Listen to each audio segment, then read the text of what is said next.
Yeah, DB. Oh, just cleaning out the deadwood. Okay. Look, Mr. Cannell, I just can't afford to be without work right now, not even for a day. I've got a mother and 2 kid sisters. More good luck telegrams. Well, you know how it is. I've just got to keep on working, see? Sorry, sister. I was sent down here to clean house. I told you I can't use your column anymore. It's lavender and no lace. Send those other people in.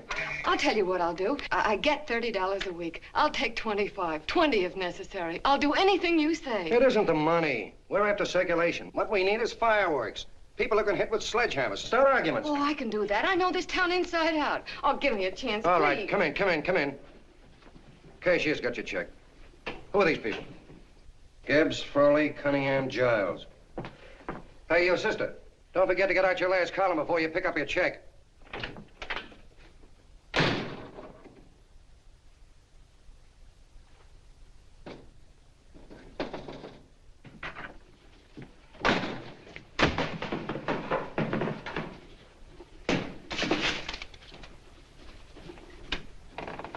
You're a couple of sticks shy in your column, man. Big rich slob like D.B. Norton buys a paper and 40 heads are chopped off. Did you get it, too? Yeah. You too? Oh, Joe. Oh, I'm sorry, darling. Why don't we tear the building down? Before you do, Ann, perhaps you'd better finish this column. Yeah, lavender and old lace. Wait, Joe. Wait. Wants fireworks, huh? Okay.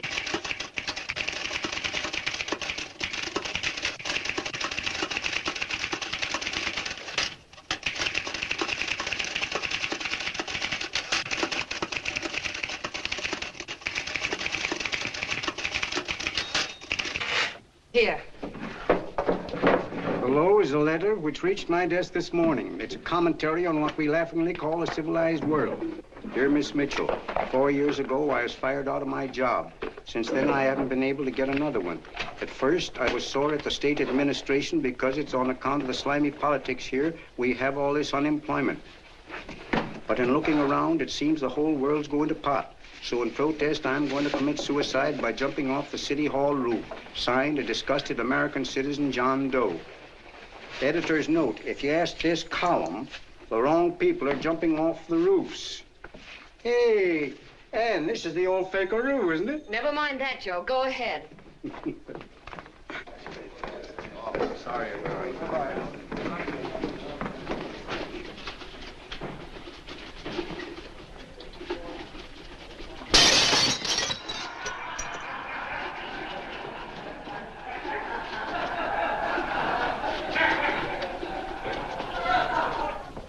And it's because of the slimy politics that we have all this unemployment here. There it is. That's D.B. Norton's opening attack on the governor. Why, Jim, it's just a letter sent into a column. No, I can smell it. That's Norton. Good morning, gentlemen. Good morning, Governor. Morning, Governor. You're rather early. Governor, did you happen to see this in a new bulletin? Yes. I had it served with my breakfast this morning. Jim thinks it's D.B. Norton at work. Of course it is. Oh, come, Jim. That little item, D.B. Norton does things in a much bigger way. This is his opening attack on you, Governor. Take my word for it. What did he buy a paper for? Why did he engage a high-pressure editor like Cannell for? He's in the oil business. I tell you, Governor, he's after your scalp. All right, Jim, all right. Don't burst a blood vessel. I'll look into it. Will you get me Spencer of the Daily Chronicle, please? Yes, I saw it, Governor. If you ask me, that's a phony letter. Why, that gag has got whiskers on it. Okay, I'll get the mayor and maybe the Chamber of Commerce to go after them. Get Mayor Lovett on the phone. Sorry, the mayor's busy on the other phone. Yes, I know, Mrs. Brewster. It's a terrible reflection on our city. I've had a dozen calls already. Spencer of the Chronicle. Hold him. Just a minute. Yes, Mrs. Brewster. I'm listening. I insist that this John Doe man be found and given a job at once. Now, if something isn't done about it, I'll call out the whole auxiliary. Yes, and the junior auxiliary, too. We'll hold a meeting and see that it is. Yes, Spencer? Who? The governor? Well, what about me? It's my building he's jumping off of, and I'm up for re-election, too. What are you doing? Get Cannell at the bulletin. Why, he's liable to go right past my window. Get me Cannell. What was that? What? Out the window. Something just flew by. I didn't see anything. Well, don't stand there, you idiot. Go and look. Open the window. Oh, why did he have to pick on my building? Is there a crowd in the street? No, sir. Then maybe he's caught on a ledge. Look again. We'll not tolerate I think it must have been a seagull. A seagull? What's a seagull doing around the city hall? That's a bad omen, isn't it? Oh, no, sir. The seagull is a lovely bird. It's all right, Mrs. Brewster. It was just a seagull. Can I help? Nothing's happened yet. No, I'm watching. Don't worry, Mrs. Brewster. Just leave it all to me. Spencer, I'll call you back. Hello, Cannell? What are you doing? This is the mayor. Yes, Mayor Lovett. How many times are you going to call me? I've got everybody and his brother and sister out looking for him. Did you see the box I'm running? An appeal to John Doe. Think it over, John. Life can be beautiful, says Mayor. If you need a job, apply to the editor of this paper and so forth and so forth. Okay, Mayor, I'll let you know as soon as I have something. What? Well, pull down the blinds. Been up to Miss Mitchell's house, boss. Boy, she's in a bad way. Where is she? Hey, do you know something? She supports a mother and 2 kids. What do you know about that? Did you find her? No. Her mother's awful worried about her. When she left the house, she said she was going on a roaring drunk. The girl, I mean. Go out and find her. Sure. Hey, but the biggest thing I didn't tell you, her old man's Doc Mitchell. You know the doc Yeah. that saved my mother's life and wouldn't take any money for it? You remember that. Okay, boss, I'll go and look for her. Holy smokes, Commissioner, you've had 24 hours. Okay, Hawkshaw, grab a pencil. Here it is again. About 5'5", brown eyes, light chestnut hair, and as fine a pair of legs as ever walked into this office. Did you want to see me? No. I've had the whole Army and Navy out searching for you because that's a game we play here every day. I remember distinctly being fired. That's right. But you have a piece of property that still belongs to this newspaper, and I'd like to have it. What's that? The letter. What letter? The letter from John Doe. Oh, The whole town's in an uproar. We've got to find him, and the letter's the only clue. there is no letter. We'll get a handwriting expert to... What? There is no letter. Say that again. There's no letter. I made it up. You made it up. Mm-hmm. You said you wanted fireworks. Don't you know there are 9 jobs waiting for this guy? 22 families want to board him free. 5 women want to marry him, and the mayor's practically ready to adopt him, and you... Just call the morgue, boss. They said there's a girl there. Shut up. Ann! Say, why didn't you... Beanie. Only one thing to do, Hank. Drop the whole business quickly. How? Run a story. Say John Doe was in here and is sorry he wrote the letter and... That's right. They've got it, sure. He came in here, and I made him change his mind. Bulletin editor saves John Doe's life. Why, it's perfect. I'll have Ned write it up. Oh, Ned, I got a story I want you to... Wait a minute. Listen, you great, big, wonderful genius of a newspaper man. You came down here to shoot some life into this dying paper, didn't you? Well, the whole town's curious about John Doe, and boom, just like that, you're going to bury him. There's enough circulation in that man to start a shortage in the ink market. In what, man? John Doe. What John Doe? John Doe, the one I made up. Look, genius, now look. Suppose there was a John Doe and he walked into this office. What would you do? Find him a job and forget about the whole business, I suppose, huh? Not me. I'd make a deal with him. A deal? Sure, when you get hold of a stunt that sells papers, you don't drop it like a hot potato. Well, this is good for at least a couple of months. You know what I'd do? Between now and, let's say, Christmas when he's gonna jump, I'd run a daily on. Starting with his boyhood, his schooling, his first job. A wide-eyed youngster facing a chaotic world. The problem of the average man, of all the John Does in the world. Now, then comes the drama. He meets discouragement. He finds the world his feet of clay. His ideals crumble. So what does he do? He decides to commit suicide and protest against the state of civilization. He thinks of the river, but no. No, he has a better idea. The city hall. Why? Because he wants to attract attention. He wants to get a few things off his chest, and that's the only way he can get himself heard. So? So he writes me a letter, and I dig him up. He pours out his soul to me. And from now on, we quote, I protest by John Doe. He protests against all the evils in the world. The greed, the lust, the hate, the fear. All of man's inhumanity to man. Arguments will start. Should he commit suicide or should he not? People will write in pleading with him. But no, sir, John Doe will remain adamant. On Christmas Eve, hot or cold, he goes. See? Very pretty. Very pretty indeed, Miss Mitchell. But would you mind telling me who goes on Christmas Eve? John Doe. What John Doe? The one we hire for the job, you lunkhead. Wait a minute. Let me get this through this lame brain of mine. Are you suggesting we go out and hire someone to say he's going to commit suicide on Christmas Eve? Is that it? Well, you're catching on. Who, for instance? Anybody. Beanie'll do. Why, sure. Who, me? Jump off a... Oh, no, any time at Christmas. I'm superstitious.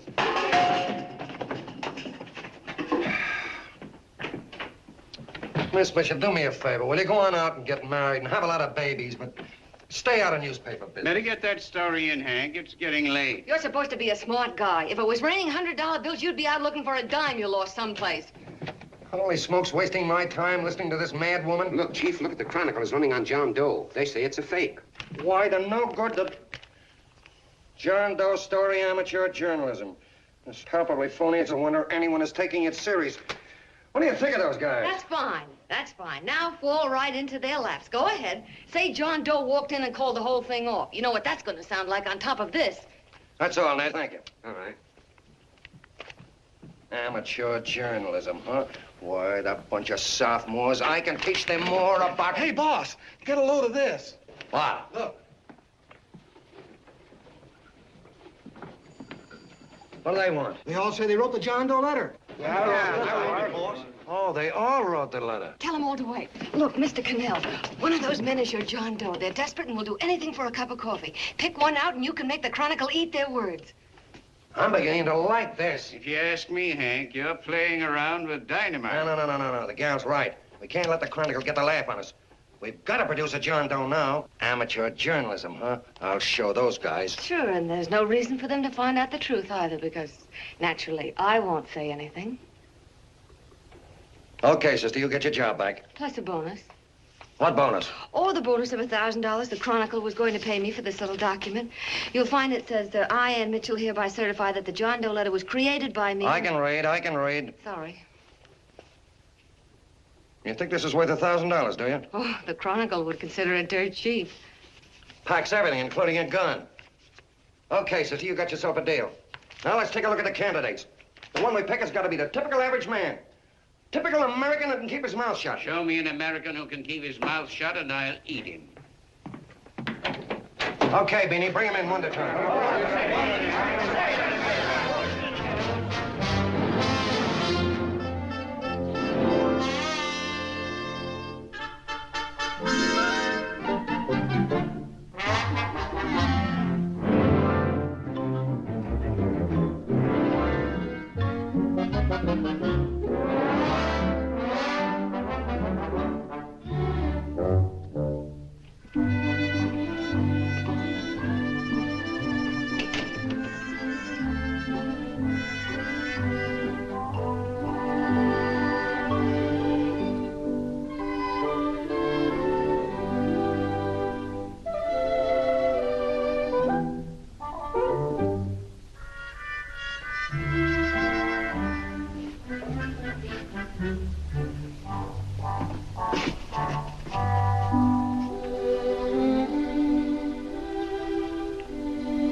Did you write that letter to Miss Mitchell? No, I didn't. What are you doing up here, then? Well, the paper says there were some jobs around loose. Thought there might be one left over. Had any schooling? Yeah, a little. What do you do when you work? I used to pitch. Baseball? Yeah, till the wing went bad. Where'd you play? Bush leagues, mostly. How about family? Got any family? No. Oh, just traveling through, huh? Yeah, me and a friend of mine. He's outside. Looks all right. It's perfect, a baseball player. What could be more American? I wish he had a family, though. Be less complicated without a family. Look at that face, it's wonderful. They'll believe him. Come on. What's your name? Willoughby. John Willoughby. Long John Willoughby, they called me in baseball. Would you like to make some money? Yeah, maybe. Would you be willing to say you wrote that letter and stick by it? I get the idea. Yeah, maybe. That's our man. He's made to order. I don't know. He don't seem like the kind of a guy that'd fall in line. When you're desperate for money, you do a lot of things, Mr. Cannell. He's our man, I tell you. He's fainted. On, Get the water quickly. Hurry up, Pop. Oh. Right here, sit down. You all right? Yeah, I'm all right. How many is that, 6?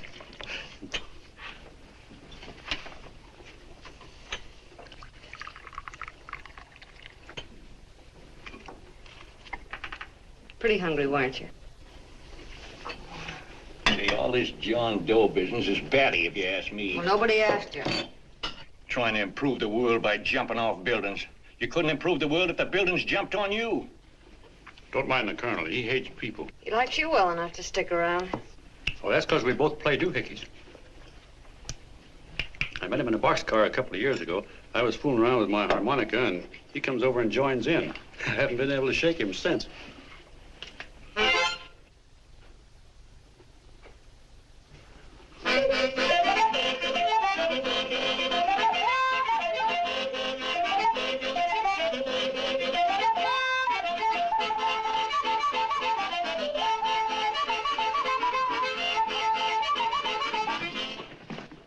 Here he is. No, you can't take pictures of him like that, eating a sandwich and with a beard. But he's going to jump off a building. Yes, but not because he's out of a job. That's not news. This man's going to jump as a matter of principle. Well, maybe you're right. We'll clean him up and put him in a hotel room under bodyguards. We'll make a mystery out of him. Did you speak to Mr. Norton? Thinks it's terrific. Says for us to go the limit. Wants us to build a bonfire under every big shot in the state. Oh, swell. Is that the contract? Yeah. What's he doing here? Friend of his. They play duets together. Duets? But can we trust him? Oh. I trust him. Oh, you trusted me. Well, that's fine. I suppose he trusts you, too. Oh, stop worrying. He's all right. Okay, but we don't want more than a couple of hundred people in on this thing. Now, the first thing I want is an exact copy of the John Doe letter in your own handwriting. I've got it already. Here. No, that's fine. Now, I want you to sign this agreement. It gives us an exclusive story under your name, day by day, from now until Christmas. On December 26th, you get one railroad ticket out of town. And the bulletin agrees to pay to have your arm fixed. That's what you want, isn't it? Yeah, but it's got to be by Bonesetter Brown. Okay, Bonesetter Brown goes. Here, sign it. Meanwhile, here's $50 of spending money. That's fine. Beanie? Yes, boss. Take charge of him. Get him a suite at the Imperial and hire some bodyguards. Yeah, and some new clothes, Beanie. You think we better have him deloused? Yeah. Both of them? Yes, both of them, but don't let them out of your sight. Hey, Beanie, gray suit, huh? Yeah. Okay, fellas.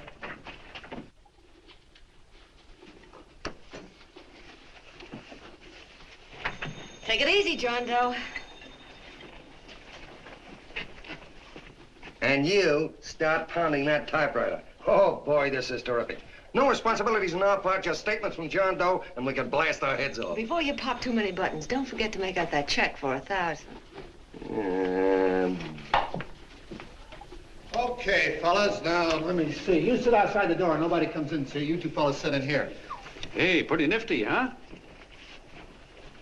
You ain't gonna get me to stay here. Sure you are. No, sir. That spot under the bridge where we slept last night's good enough for me. Say, what'll I do with this baggage? Well, stick him in the bedroom. Give me mine. I ain't staying. You know, we were headed for the Columbia River country before all this John Doe business came up. You remember that, don't you? Sure, I remember. Say, your ears popped coming up in the elevator. Mine did. All along, John. I tell you, it's no good. You're gonna get used to a lot of stuff that's gonna wreck you. Why, that $50 in your pocket's beginning to show up on you already. And don't pull that on me, neither.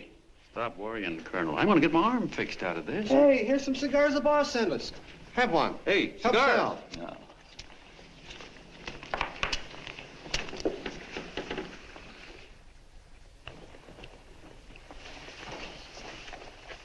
Say, I'll bet you even the major leaguers don't rate an outfit like this. Here, make yourself comfortable.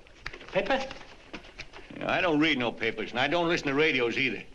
I know the world's been shaped by a drunken barber, and I don't have to read it. I've seen guys like you go under before. Guys that never had a worry. Then they got a hold of some dough and went goofy. The first thing that happens Hey, to a did you guy... get a load of the bedroom? No. The first thing that happens to a guy like that, he starts wanting to go into restaurants and sit down at a table and eat salads and cupcakes and tea. Boy, what that kind of food does to your system.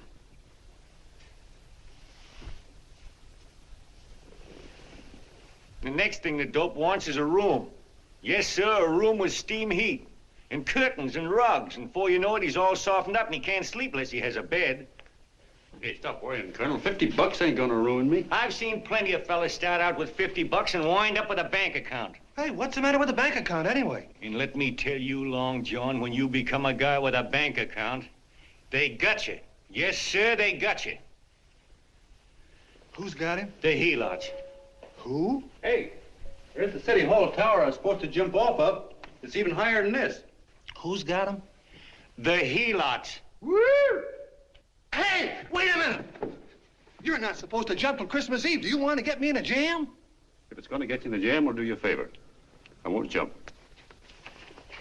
And when they got you got no more chance than a road rabbit. Hey, who'd you say was going to get him? Say, is this one of those places where you ring if you want something?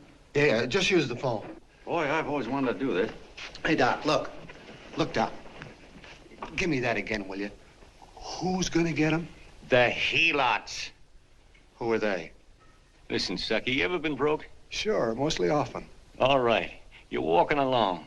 Not a nickel in your jeans. You're free as the wind. Nobody bothers you. Hundreds of people pass you by in every line of business. Shoes, hats, automobiles, radios, furniture, everything. And they're all nice, lovable people. And they let you alone. Is that right? Then you get a hold of some dough, and what happens? All those nice, sweet, lovable people become helots. A lot of heels. They begin creeping up on you, trying to sell you something. They get long claws, and they get a stranglehold on you. And you squirm, and you duck, and you holler, and you try to push them away, but you haven't got a chance. They got you. First thing you know, you own things. A car, for instance. Now your whole life is messed up with a lot more stuff. You get license fees, and number plates, and gas, and oil, and taxes, and insurance, and identification cards, and letters, and bills, and flat tires, and dents, and traffic tickets, and motorcycle cops, and courtrooms, and lawyers, and fines, and 1,000,001 other things. And what happens? You're not the free and happy guy you used to be. You gotta have money to pay for all those things. So you go after what the other fellas got. And there you are. You're a helot yourself.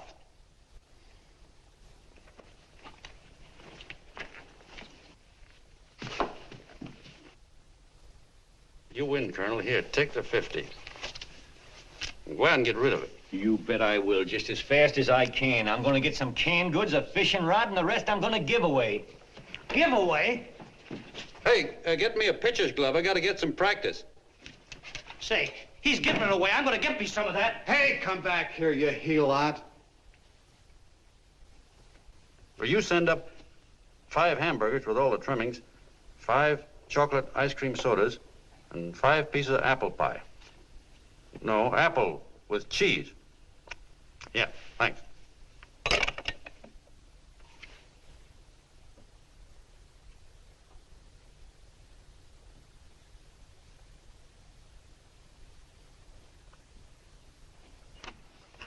Hello there.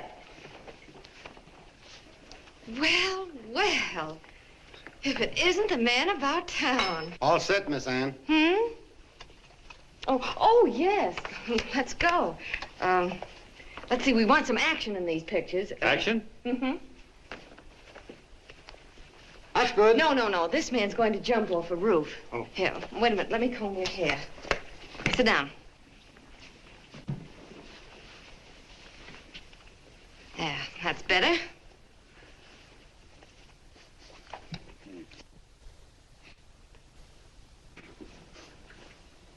You know, he's got a nice face, hasn't he? Yeah, he's pretty. Here, sit down. Quiet, egghead.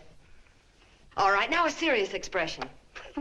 Can't. I'm feeling too good. Oh, come on now. This is serious. You're a man disgusted with all of civilization.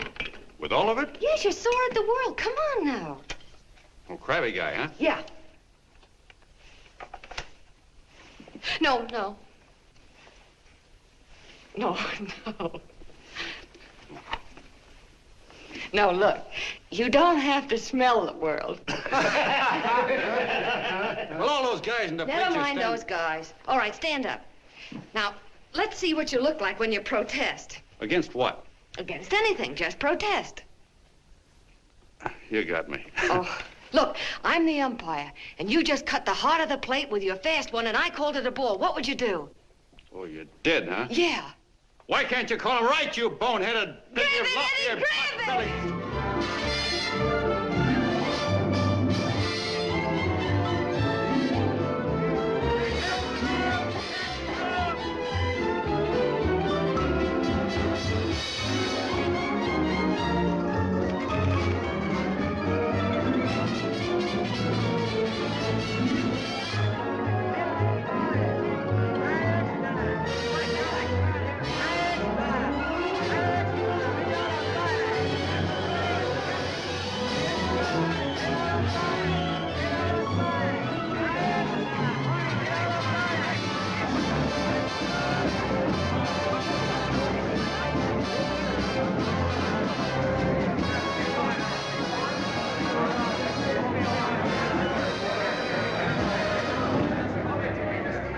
don't care whose picture they're publishing.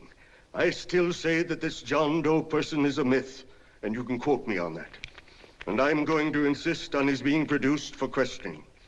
You know as well as I do that this whole thing is being engineered by a vicious man with a vicious purpose, Mr. D.B. Norton.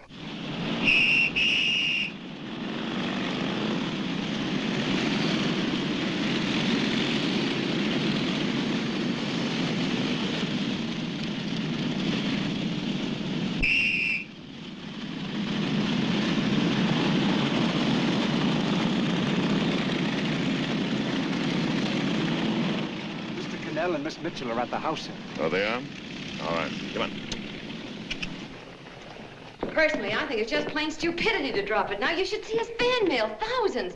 Why, it's going over like a house afire. What are you afraid of, Canal? It's doubled our circulation. Yeah, but it's got everybody sore. Ads are being pulled. The governor's starting a libel suit. What's more, they all know John Doe's a phony, and they insist on seeing Well, what about it? Let them see him. We'll go on one better. They can also hear him. You own a radio station, Mr. Norton. Why not put him on the air? Watch out for this damn DB. She'll drive you batty. Oh, Look, what? we can't let him get to this Bush League pitcher and start pumping him. Good night. Now, tell him what that screwball might do. I walk in yesterday, here he is, standing on a table with a fishing pole, fly casting. Take my advice and get him out of town before this thing explodes in our faces. If you do, Mr. Norton, you're just as much of a dumb cluck as he is. Excuse me. No, you got yourself a meal ticket and you hate to Sure, let it's go. a meal ticket for me, I admit it, but it's also a windfall for somebody like Mr. Norton who's trying to crash national politics. That's what you bought the newspaper for, isn't it? You want to reach a lot of people, don't you? Well, put John Doe in the air and you can reach 130 million of them. He can say anything he wants and they'll listen to him. All right, we'll forget the governor and the mayor and all the small fry like that. This can arouse national interest. If he made a hit around here, he can do it every place else in the country. And you'll be pulling the strings, Mr. Norton. Go down to the office and arrange for some radio time. What, DB, you're not going to as fall... soon as possible. Okay. I just came in to get warm myself. Come on, let's go. Don't you go. I want to talk to you.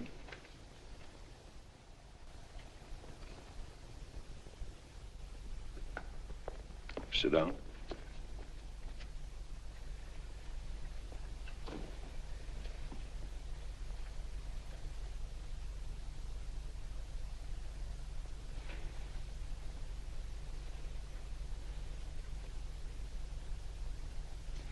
Hey, this John Doe idea was yours, huh?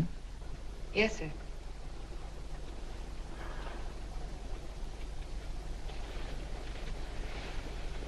How much money do you get? $30. $30.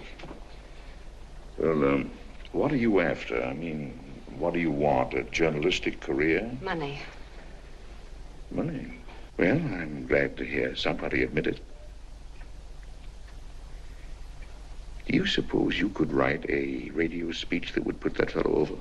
Oh, I'm sure I can. Do it, and I'll give you $100 a week. $100? That's only the beginning. You play your cards right, and you'll never have to worry about money again. Oh, I knew it. Hello. Hello. Whenever there's a pretty woman around. This is my nephew, Ted Sheldon, Miss Mitchell. How do you do? How do you do? All right, Casanova, I'll give you a break. See that Miss Mitchell gets a car to take her home. Always reading my mind, aren't you? Thank you very much for everything. And Miss Mitchell, I think from now on you'd better work directly with me. Yes, sir.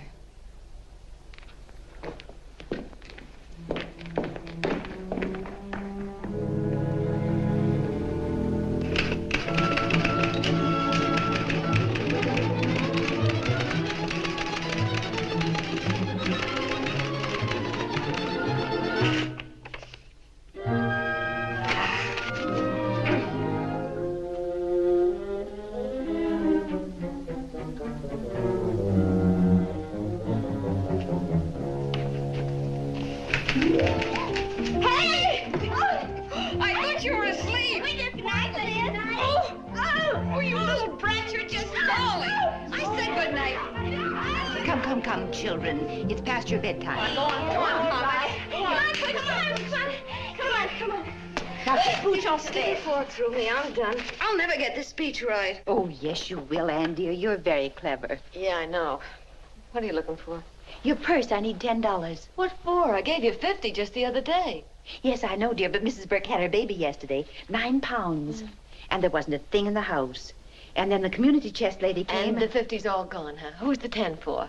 The Websters. The Websters. You remember those lovely people your father used to take care of. I thought I'd buy them some groceries. Oh, Anne, dear, it's a shame those... You're marvelous, Ma. You're just like Father used to be. Do you realize a couple of weeks ago we didn't have enough to eat ourselves? Well, yes, I know, dear, but these people are in such need. And we have plenty now. If you're thinking of that $1,000, forget it. It's practically all gone. We owed everybody in town. Now, you just got to stop giving all your money away. Oh, Anne, dear. Oh, I'm sorry, Ma. Oh, don't pay any attention to me. I guess I'm just upset about all this. Gee whiz, here I am with a great opportunity to get somewhere, to give us security for once in our lives, and I'm stuck. If I could put this over, your Mrs. Burke can have 6 babies. You mean the speech you're writing? Yeah, I don't know. I simply can't get it to gel. I created somebody who's going to give up his life for a principle. Hundreds of thousands of people are going to listen to him over the radio. And unless he says something that's sensational, it's just no good. Well, honey, of course, I don't know what kind of a speech you're trying to write, but judging from the samples I've read, I don't think anybody will listen. What? Darling, there's so many complaining political speeches. People are tired of hearing nothing but doom and despair on the radio. If you're going to have him say anything, why don't you let him say something simple and real, something with hope in it? If your father were alive, he'd know what to say. Oh, yeah. Father certainly would. Wait a minute.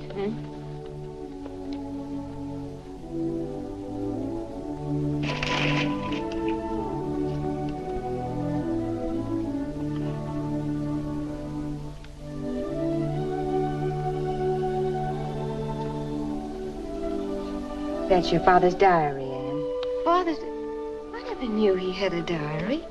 There's enough in it for 100 speeches. Things people ought to hear nowadays. You'll be careful of it, won't you, dear? It's always helped to keep your father alive for me. You bet I will, Ma. Wait a minute. John Doe don't want to sign no autographs. Well, what does he do all day? What does he do all day? He's writing out his memories. Sorry, lady, you can't see Mr. Doe. He wants to be alone. No. No, he just sits around all day and commutes with himself.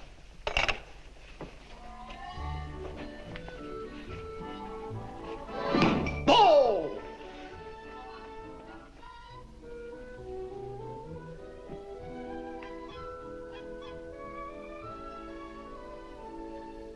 I don't know how you're going to stand it around here till after Christmas. I'll bet you ain't heard a train whistle in 2 weeks.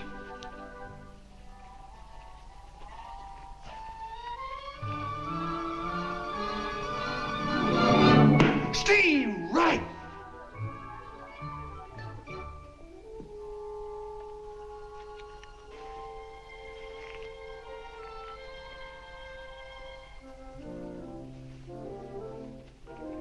I know why you're hanging around.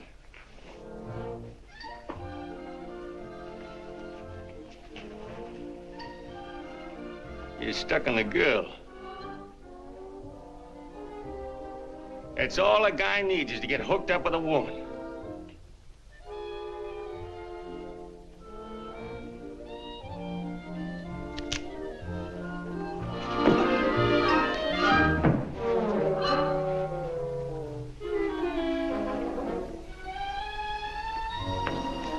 What was that, a single? First baseman dropped the ball. Butterfingers. Tough luck, pal.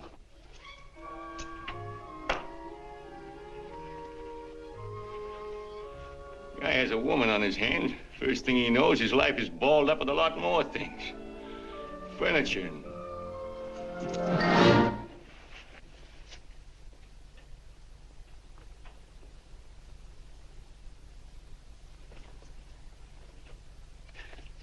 Did you get him? You're out. Swell. What's this, the end of the 8th? 9th.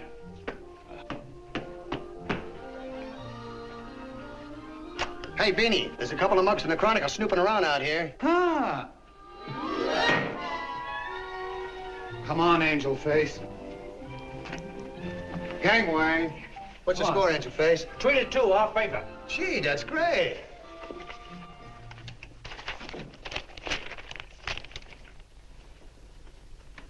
Hey, you got swell form there. Must have been a pretty good pitcher. Pretty good. Say, I was just about ready for the major leagues when I chipped a bone in my elbow. I got it pitching a 19-inning game. 19? Yeah. There was a major league scout there watching me, too. And he came down after a game with a contract. You know what? I couldn't lift my arm to sign it. I'll be okay, though, as soon as I get it fixed up. It's too bad. What do you mean, too bad? Huh? Oh, that you'll never be able to play again. What are you talking about? I just told you I was going to get Well, you know how they are in baseball if a guy's mixed up in a racket. Racket? What do you mean? Well, I was just thinking about this John Doe business. Why, as soon as it comes out it's all a fake, you'll be washed up in baseball, won't you? Yeah. Hey, doggone. I never thought about that.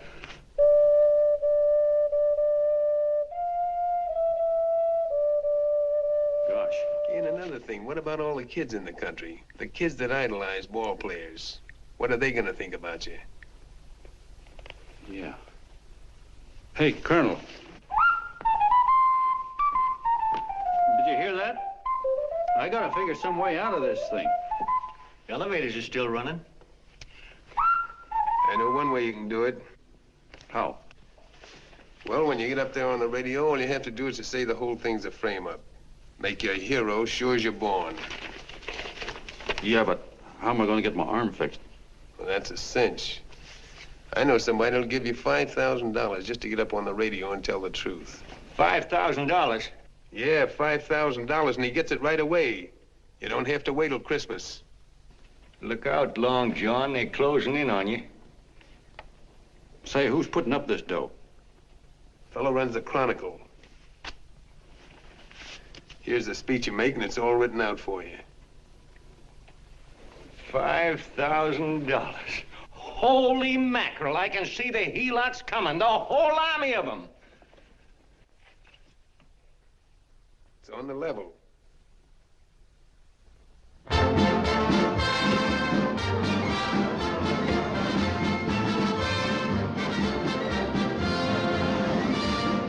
No, I'm sorry. Tickets for the broadcast are all gone. Phone the bulletin. Sorry, no more tickets left.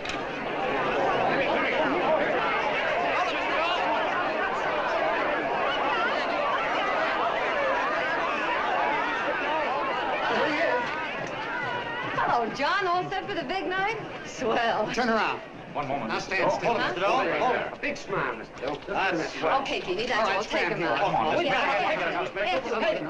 Now, look, John, here's the speech. It's in caps and double spaced. You won't have any trouble reading it. Not nervous, are you? No. Of course not. He wouldn't be. Who? John Doe, the one in there. Hey, don't let your knees rattle. It picks up on the mic. Oh, Beanie, you needn't be nervous, John. All you have to remember is to be sincere. Pick up that phone, Miss Mitchell. It's for you. Okay. Hello? Yes, Mother. Oh, thank you, darling. Oh, there he is, the poor dear man. Oh, good luck to you, Mr. Doe. We want you to know that we're all for you. The girls all decided that you're not to jump off any roof at all. Even if we have to go, we'll stop it. You got the speech I gave you? Yeah. Now, look. I'll give this money to the colonel just as soon as you get started. We'll have a car waiting at the side entrance for you. Okay. How'd you get in here? Huh? Oh, I just came in to wish him luck. Come on, out. Mother says good luck, too. John, when you read that speech, please believe every word of it.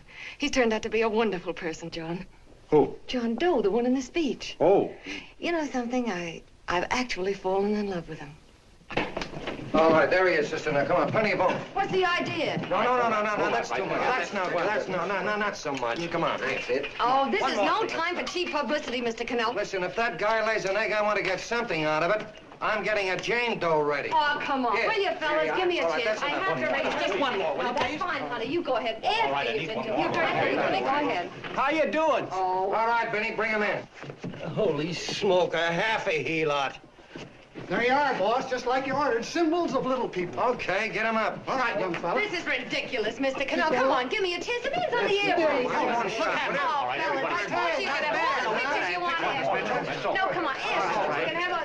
Come on, that's right. Afterwards, you can get all the pictures you want. Thank you very much. Come on, will you? Afterwards, that's right. Come on, Snooks, you better bail out.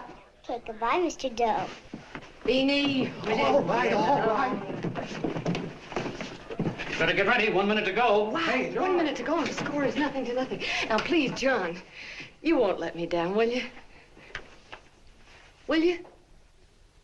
Of course you won't. If you'll just think of yourself as the real John Doe. Listen, everything in that speech are things a certain man believed in. He was my father, John. And when he talked, people listened. And they listened to you, too. Funny. You know what my mother said the other night? She said to look into your eyes, that I'd see Father there. Hey, what do you say? Okay, we're coming. Come on. Now, listen, John, you're a pitcher. Now get in there and pitch. Good luck. Give him room, let him through. Come on.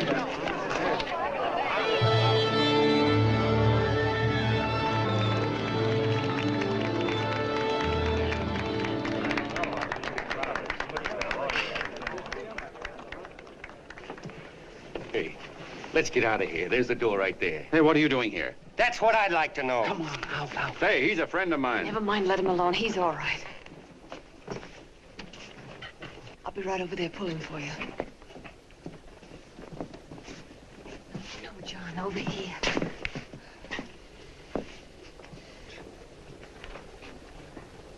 Stand by.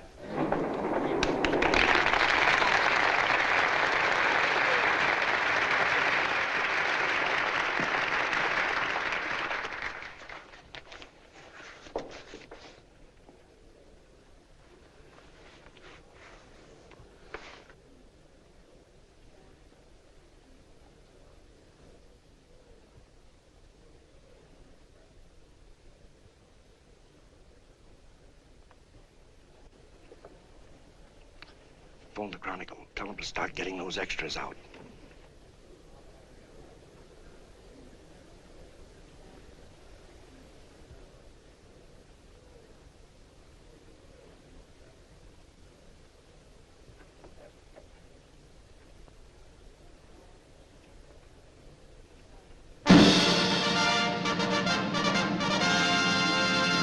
And good evening, ladies and gentlemen. This is Kenneth Fry speaking for the New Bulletin.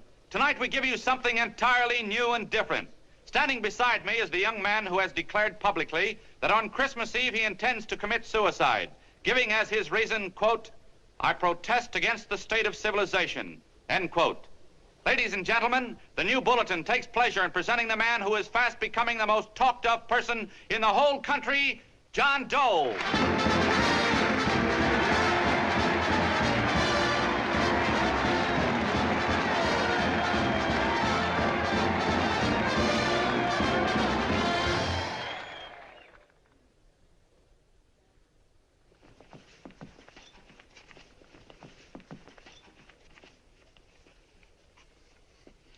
Ladies and gentlemen,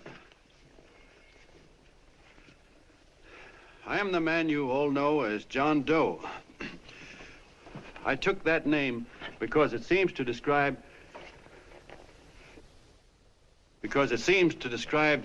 the average man. And that's me. and that's me. Well, it was me before I said I was going to jump off the city hall roof at midnight on Christmas Eve. Now I guess I'm not average anymore. Now I'm getting all sorts of attention. From big shots, too. We've been double-crossed. The mayor and the governor, for instance. They don't like those articles I've been writing. You're an imposter, young fellow. That's a pack of lies you're telling. Who wrote that speech for you? Benny, come on. Hey, kid.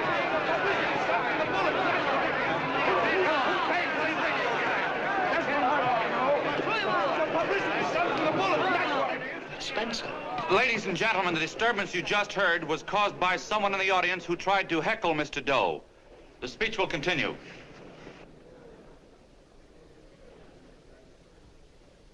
Well, people like the governor and that fella there can stop worrying. I'm not going to talk about them. I'm going to talk about us, the average guys, the John Does. If anybody should ask you what the average John Doe is like, you couldn't tell him because he's a million and one things. He's Mr. Big and Mr. Small. He's simple and he's wise. He's inherently honest, but he's got a streak of larceny in his heart. He seldom walks up to a public telephone without shoving his finger into the slot to see if somebody left a nickel there.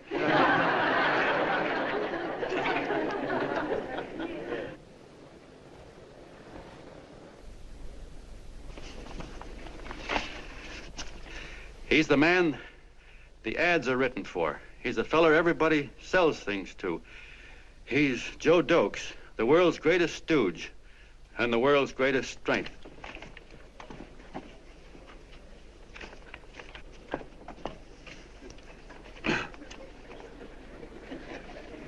Yes, sir. Yes, sir, we're a great family, the John Does. We are the meek who are supposed to inherit the earth. You'll find us everywhere. We raise the crops, we dig the mines, work the factories, keep the books, fly the planes, and drive the buses. And when a cop yells, "Stand back there, you," he means us, the John Does. Well, what kind of a speech is that? Didn't you read it? We've existed since time began. We built the pyramids. We saw Christ crucified, pulled the oars for Roman emperors, sailed the boats for Columbus, retreated from Moscow with Napoleon, and froze with Washington at Valley Forge.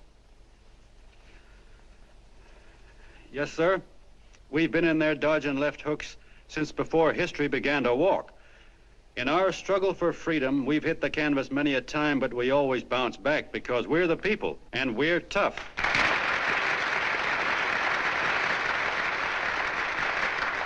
They've started a lot of talk about free people going soft, that we can't take it. That's a lot of hooey. A free people can beat the world at anything, from war to tiddlywinks, if we all pull in the same direction.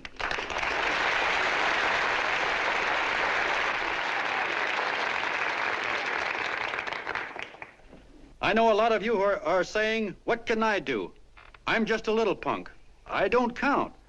Well, you're dead wrong. The little punks have always counted, because in the long run, the character of a country is the sum total of the character of its little punks.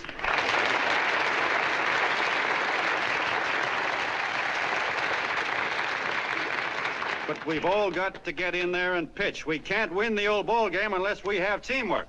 And that's where every John Doe comes in.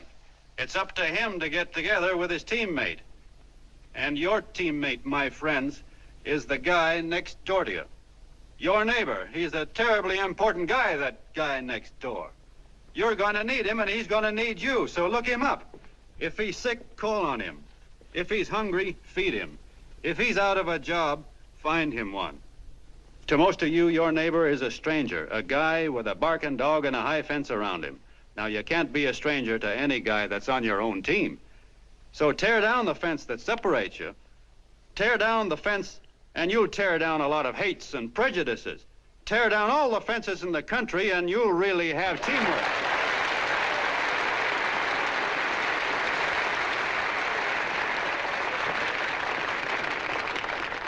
I know a lot of you are saying to yourselves, he's asking for a miracle to happen. He's expecting people to change all of a sudden. Well, you're wrong. It's no miracle. It's no miracle because I see it happen once every year, and so do you, at Christmas time. There's something swell about the spirit of Christmas, to see what it does to people, all kinds of people. Now, why can't that spirit, that same warm Christmas spirit, last the whole year round? Gosh, if it ever did, if each and every John Doe would make that spirit last 365 days out of the year, we'd develop such a strength, we'd create such a tidal wave of goodwill that no human force could stand against it. Yes, sir, my friends. The meek can only inherit the earth when the John Does start loving their neighbors. You better start right now. Don't wait till the game is called on account of darkness. Wake up, John Doe. You're the hope of the world.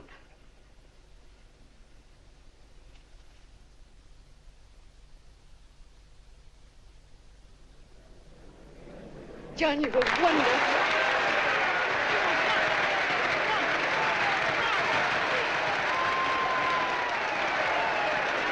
Let's get out of here. Now you're talking.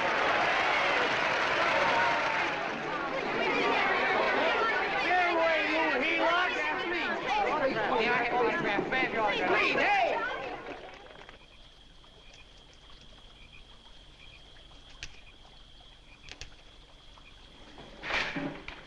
I knew you'd wake up sooner or later. Boy, am I glad we got out of that mess. I had the $5,000 sewed up. Could have been on my way to old Doc Brown. You're a pitcher, John, she says. Now, go in there and pitch. What a sucker. Yeah, she's a heel-out just like the rest of them. It's lucky you got away from her. What was I doing up there making a speech anyway? Me, huh? Geez, the more I think about it, the more I could... Tear down all the fences. Why, if you tore one picket off of your neighbor's fence, he'd sue you. $5,000 had it right in my hand. What do you mean he ran away? Well, go after him, find him. That man is terrific.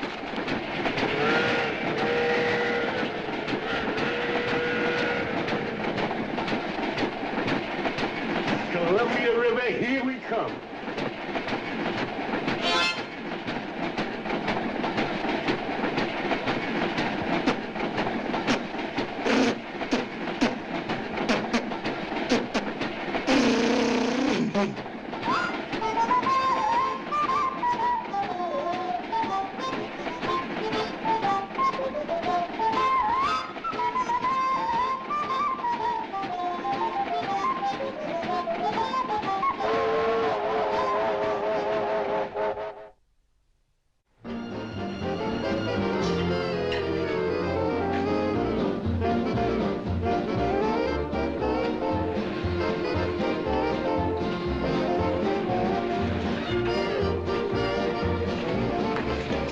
Jitterbugs.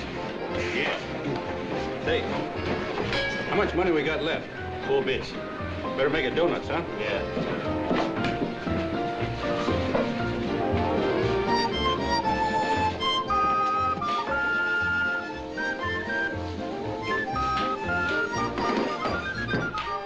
What'll it be, gents? Have you got a couple of steaks about that big and about that thick? Yeah, with hash brown potatoes and tomatoes and apple pie and ice cream and coffee. And donuts, I know. Hey, Ma! Seekers, a pair. Fingers a pair coming up. Glad he took the tea out of that.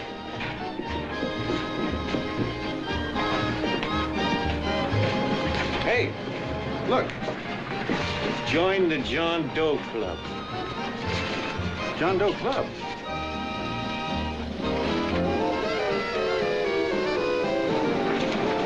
Uh-oh. You John Doe? Who? John Doe. Ah, you need glasses, buddy. Oh, but gee, it's a spitting image of John Doe. Yeah, but his name is Willoughby. Oh, John Willoughby. I'm a baseball player. Sure. Oh, no, I'd know that voice anyway. You can't kid me. You John Doe. Hey, Ma! Ma! That's John Doe. John Doe? Yeah, sitting right there, big as life. Who'd you say it was? John Doe, the big guy there. Pictures in the paper. That's John Guy. John Doe. John Doe. Sitting right there, John Doe. Hey, operator. Dan's Beanery. Look, call everybody in town. John Doe was just in my place. Yeah, he ordered donuts.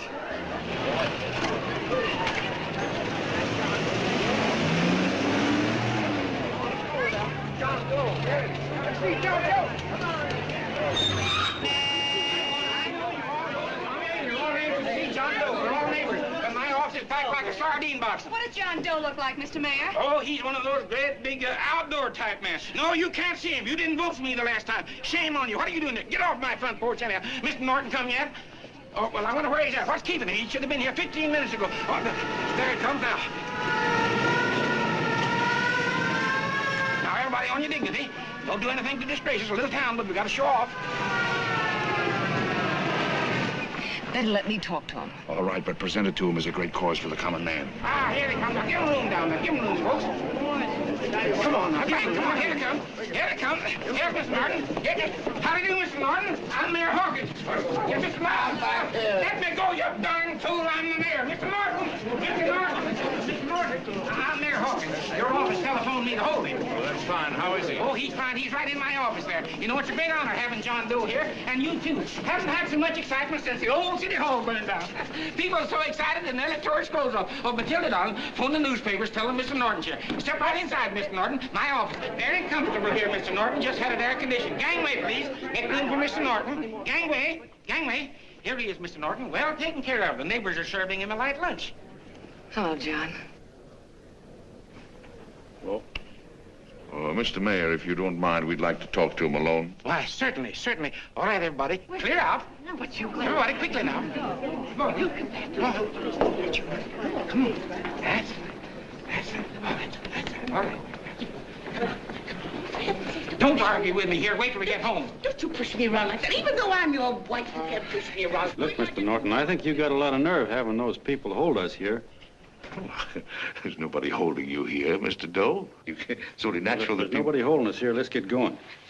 Incidentally, my name isn't Doe, it's Willoughby. Look, John, something terribly important's happened. They're forming John Doe clubs. We know of 8 already, and they say that there's John Doe clubs? What for? To carry out the principles you talked about in your radio speech. I don't care what they're forming. I'm on my way, and I don't like the idea of being stopped either. Oh, but you don't know how big this thing is. You should see the thousands of telegrams we've received and what they're saying about you. Look, it started as a circulation stunt, didn't it? Well, you got your circulation. Now, why don't you let me alone? Oh, it started as a circulation stunt, but it isn't anymore. Mr. Norton wants to get back of it and sponsor John Doe clubs all over the country. He wants to send you on a lecture tour. Me? Uh-huh. Well, certainly, with your ability to influence people, it might grow into a glorious movement. Say, let's get something straight here. I don't want any part of this thing. If you got an idea I'm going around lecturing to people, why, you're crazy. Baseball's my racket, and I'm sticking to it. Come on, Colonel, let's get out of here. John, please, please. I just got rid of one crowd. Oh, but please, Mr. Mayor, tell him the John Doe Club wants to talk to him. Let them in, Mr. Mayor. Let them come in. Okay, folks, but remember your manners. No stampeding. Walk slow, like you do when you come to pay your taxes.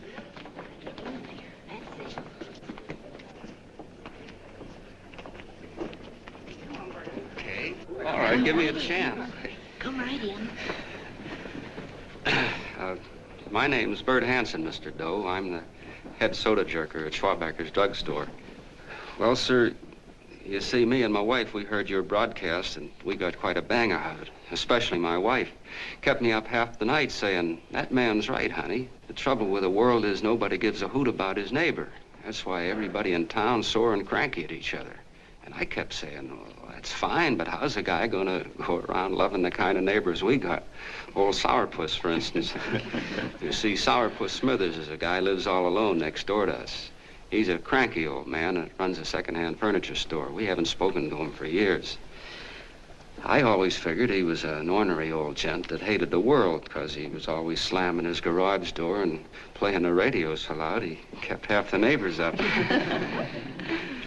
Well, anyway, the next morning I'm out watering the lawn and I look over and there's Sourpuss on the other side of the hedge straightening out a dent in his fender. And my wife yells to me out the window. She says, go on, speak to him, Bert. And I figured, well, heck, I can't lose anything, so I yelled over to him, good morning, Mr. Smithers. He went right on pounding his fender. Was I burned? So I turned around to give my wife a dirty look, and she said, louder, louder, he didn't hear you. So in a voice you could have heard in the next county, I yelled, good morning, Mr. Smithers. Well, sir, you could have knocked me over with a feather. Old Sourpuss turned around, surprised-like, and he put on a big smile, came over and took my hand like an old lodge brother, and he said, good morning, Hanson. I've been wanting to talk to you for years, only I thought you didn't like me. And then he started chatting away like a happy little kid, and he got so excited his eyes all... Well, Mr. Doe, before we got through, I found out Smithers is a swell egg, only he's pretty deaf, and that accounts for all the noises. And he says it's a shame how little we know about our neighbors. And then he got an idea. And he said, how's about inviting everybody someplace where we can all get together and know each other a little better? Well, I'm feeling so good by this time, I'm ripe for anything. So Smithers goes around the neighborhood inviting everybody to a meeting at the schoolhouse. And I tell everybody that comes in the store, including Mr. Schwabacker, my boss. I'm talking too much. Well, I'll be doggone if for 40 people don't show up. Of course, none of us knew what to do, but we sure got a kick out of seeing how glad everybody was just to say hello to one another. Tell him about making Sourpuss chairman. Oh, yeah, we made Sourpuss chairman and decided to call ourselves the John Doe Club. And say, incidentally, this is my wife. Come here, honey. This is my wife, Mr. Doe. How do you do, Mr. Doe? Sourpuss is here, too. Oh, is he? This is Sourpuss, or excuse me, Mr. Smithers, Mr. Doe. That's all right. If you didn't call me Sourpuss, it wouldn't feel natural. Well, anyway, I guess nearly everybody in the neighborhood came except the Delaney's. The Delaney's live in a big house with an iron fence around it, and they always keep their blinds drawn. And we always figured that he was just an old miser that sat back counting his money, so why bother about inviting him? Until Grimes, the milkman, spoke up and he said, say, you've got the Delaney's all wrong. And then he tells us about how they canceled their milk last week and how when he found a note in the bottle, he got kind of curious-like and he sort of peeked in under the blinds and found the house was empty. If you ask me, he says, they're starving. Old man Delaney has been bringing his furniture over to my place at night, one piece at a time, and selling it. Yeah. And, well, sir, a half dozen of us ran over there to fetch him, and we brought him to the meeting. And what a reception they got. Why, everybody shook hands with him and made a fuss over them, and, well, finally, Mr. and Mrs. Delaney just sat right down and cried. And then we started to find out about a lot of other people. Yeah, sure. Well, you know Grubel, for instance. Grubel's here. See? Yeah, that's a... Of course, you don't know Grubel, but he's the man that everybody figured was the worst no-account in the neighborhood because he was living like a hermit and nobody would have anything to do with him. That isn't little Murphy. The postman told us the truth. Why, Grubel, he says, he lives out of garbage cans because he won't take charity, because it'd ruin his self-respect, he says. Just like you said on the radio, Mr. Doe. Well, sir, about a dozen families got together and gave Grubel a job watering their lawns. Isn't that wonderful? And then we found jobs for 6 other people, and they've all gone off for relief. Yeah, and my boss, Mr. Schwabecker, made a job in his warehouse for old man Delaney. And he gave you that $5 raise. Yeah, wasn't that swell? Why, Bert, I feel slighted. I'd like to join, but nobody asked me. I'm sorry, Mayor, but we voted that no politician could join. Just the John Does of the neighborhood, because you know how politicians are. Well, the reason we wanted to tell you this, Mr. Doe, was just to give you an idea of what you started. And from where I'm sitting, I don't see any sense in you jumping off any building. No. Well, thank you for listening. Goodbye, Mr. Doe. You're a wonderful man, and it strikes me you can be mighty useful walking around for a while. Hey, goodbye, Mr. Doe. Goodbye, Mr. Doe.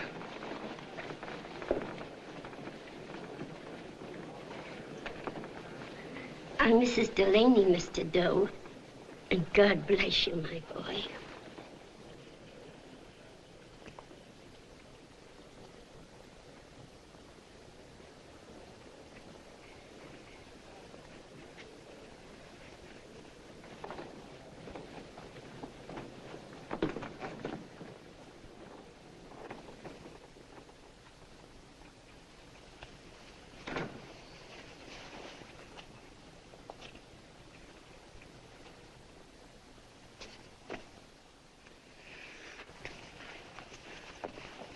Gee whiz, I'm all mixed up. I don't get it.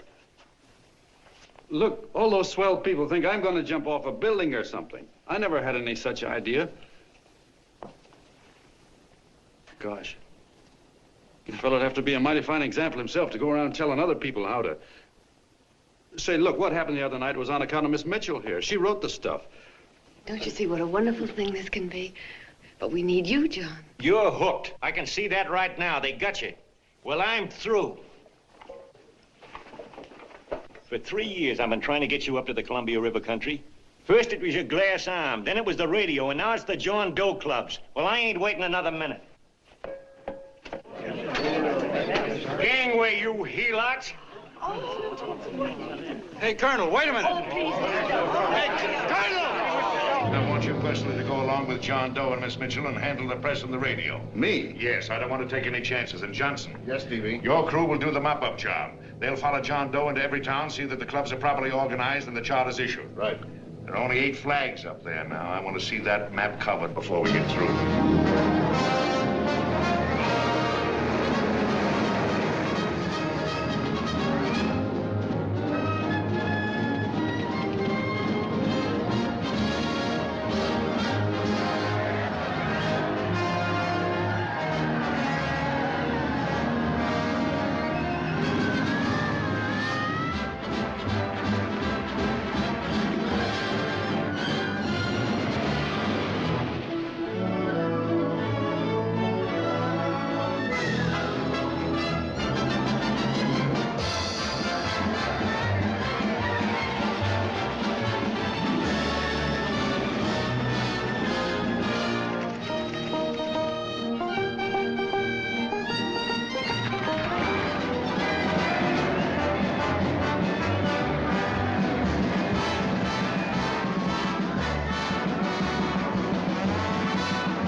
wildfire. If they made demands, I'd understand it. But the John Does ask for nothing. People are going off relief. If this keeps up, I'll be out of a job. As soon as it gets strong enough, we'll find out what John Doe wants. 30 every Thursday, 60 at 60. Who knows what? I'm sorry, boss. They just won't let anybody talk politics to them. It's crazy. We've got to get to them. They represent millions of voters.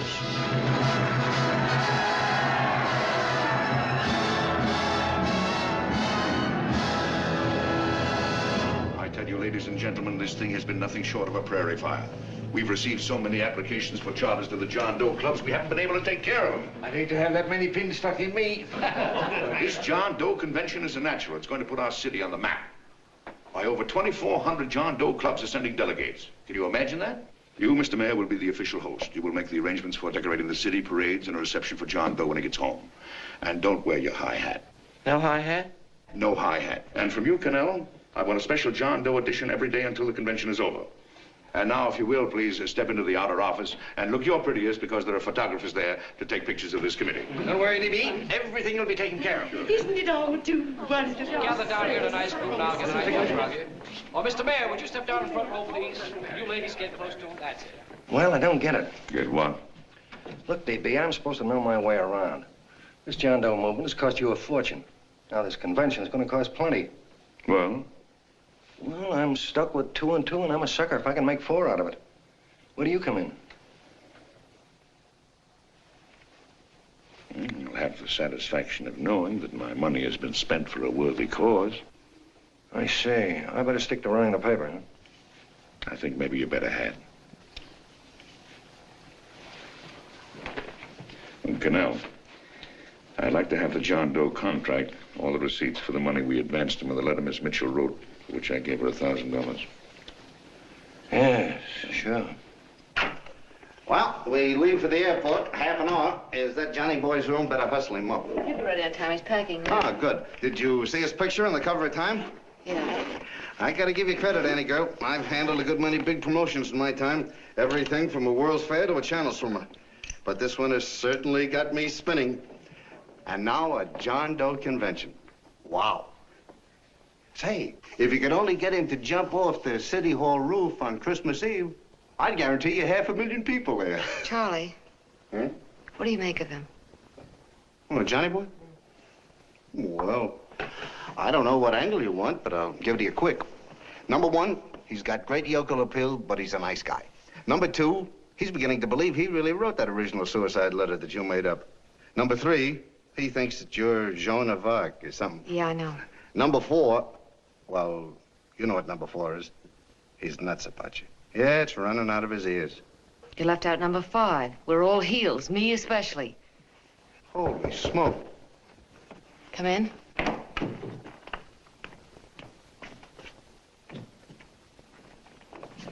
Small pack. Good. I'll go and get Beanie Boy.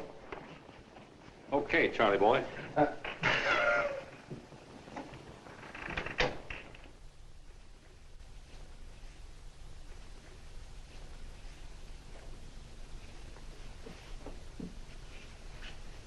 Can I help you pack? No, thank you.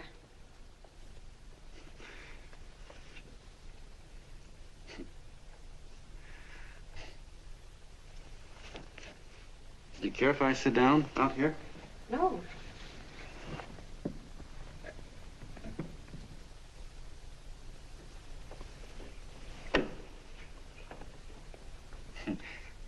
You know, I had a crazy dream last night. It was about you. About me? Yeah, sure was crazy. I dreamt I was your father.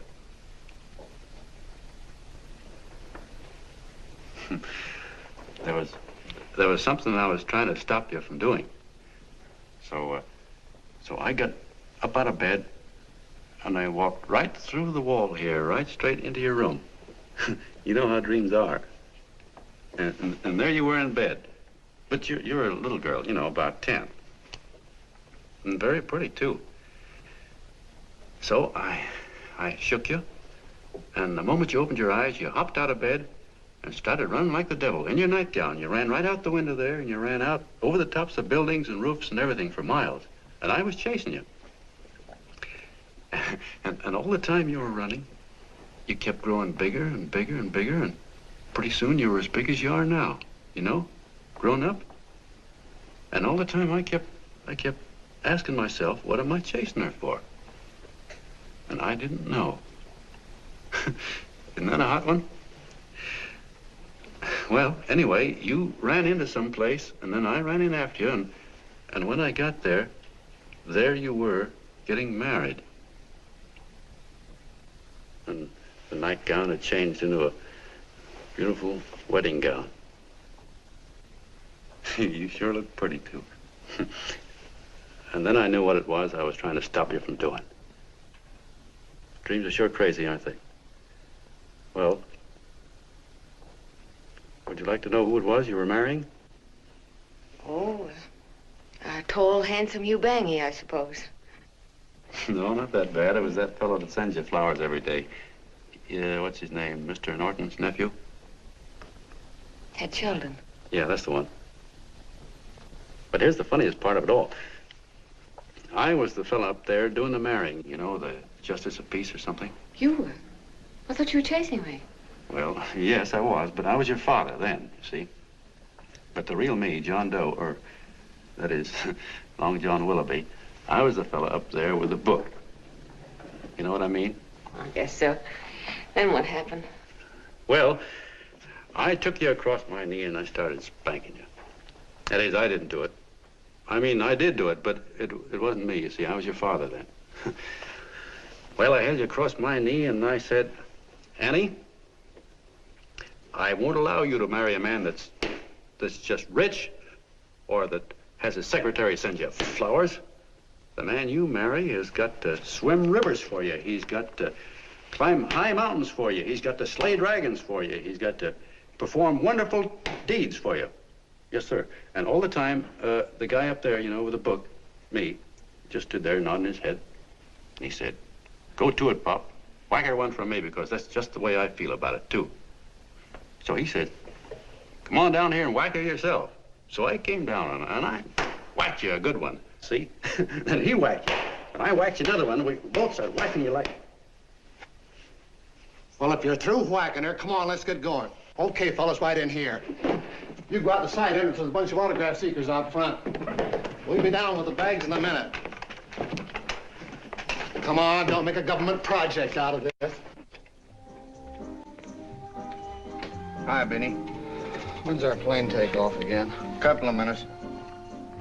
How many people do you think we've talked to already, outside the radio, I mean? Oh, I don't know. About 300,000. 300,000. What makes them do it, Ann? What makes them come and listen and get up their John Doe clubs the way they do? I've been trying to figure it out.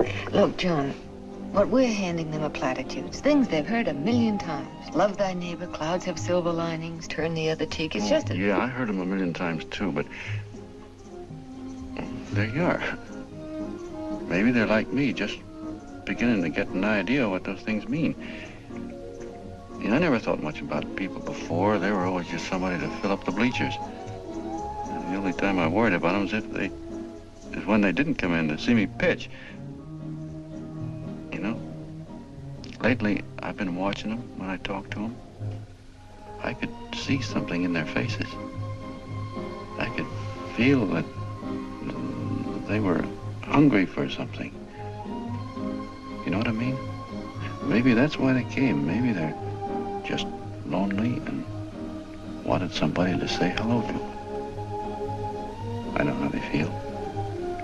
I've been lonely and hungry for something practically all my life.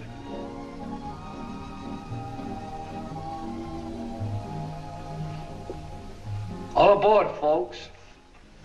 That's what I said, it's fine. Yeah, that's true. Oh, somebody else sitting here? No, that's your seat. And this is your coat. Mine? A little token of appreciation. Oh.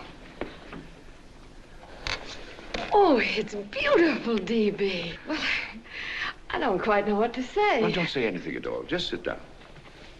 Oh. Go ahead, open it. Oh. lovely. And a new contract goes with it. Well, come on, spring it. You've got something on your mind. It must be stupendous. You know, that's what I like about it. Right to the point, like that. All right, Practical Annie, here it is. Tomorrow night, before a crowd of 15,000 people and talking over a nationwide radio hookup, John Doe will announce the formation of a third party. A third party? Yes, the John Doe Party. Devoted entirely to the interests of all the John Does all over the country, which practically means 90% of the voters. He will also announce the third party's candidate for the presidency, a man whom he personally recommends, a great humanitarian, the best friend the John Does have. Mr. D.B. Norton. Yes.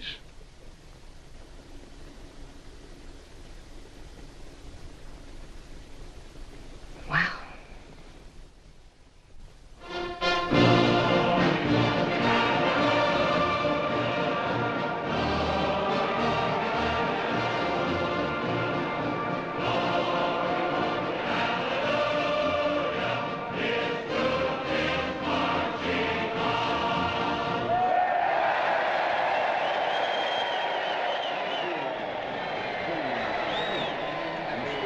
And although the opening of the convention is hours off, the delegates are already pouring into the ballpark by the droves, with lunch baskets, banners, and petitions asking John Doe not to jump off any roof.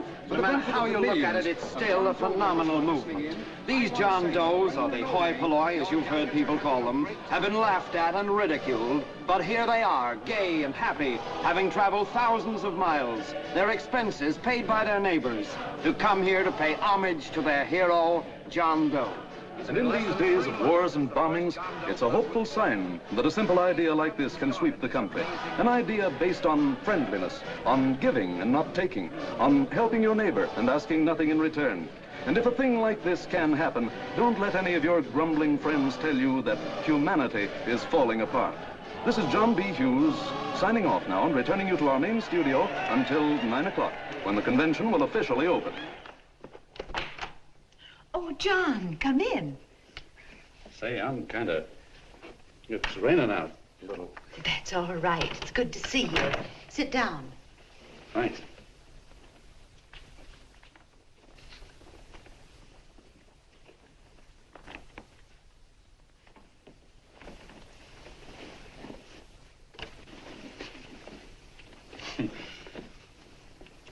It's for Anne.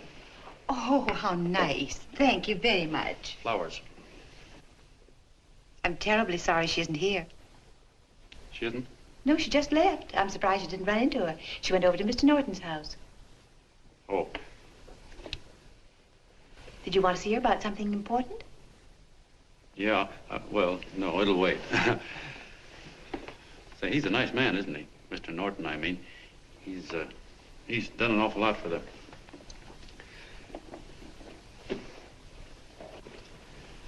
Well, say, my coat's pretty wet, and I'm afraid I might have wet the couch a little.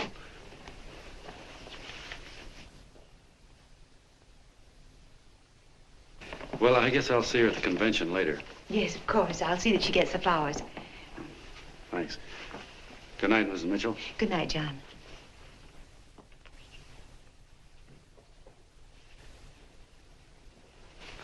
Say, Miss Mitchell, I'm kind of glad Anne isn't here. You see, I came over here hoping to see her alone, and kind of hoping I wouldn't, too, you know what I mean? There was something I wanted to talk to her about. But, well, it'll wait, I guess. Good night. Good night, John. Say, look, Mrs. Mitchell, have you ever been married? Oh, I'm sure you have. Gosh, that's pretty silly. I guess you must think I'm kind of batty. Well, I guess I'd better be going at that. John, my husband said, I love you. Will you marry me? You did? What happened? I married him. Well, yeah, that's what I mean, see? It was easy as all that, huh? Uh-huh. Yeah, but look, Mrs. Mitchell, you know, I love Ann, and it's going to be awfully hard for me to say it because, well, you know, she's so wonderful. And, well, the best I ever was a Bush League pitcher. And, you know, I think she's in love with another man, the one she made up. You know, the real John Doe. Well, that's pretty tough competition. I bet you he'd know how to say it all right. On me, I get up to it and around it and in back of it, but I never get right to it. You know what I mean? So the only chance I've got is, well, if somebody could kind of give her a warning, sort of prepare her for the shock. You mean you'd like me to do it? Hmm?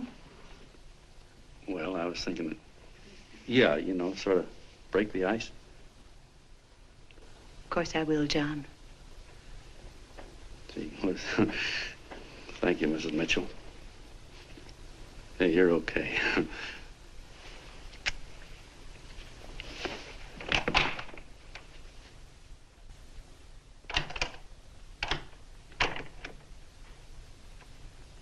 This John Doe meeting is going to be one of the biggest things that ever happened. Why, they're coming from all over. Trains, boxcars, wagons. Look out! Hello, bodyguards. Hey, had your dinner yet? Not yet. Oh, that's all right. Well, look, no, go ahead and have your dinner. Wait a minute, John.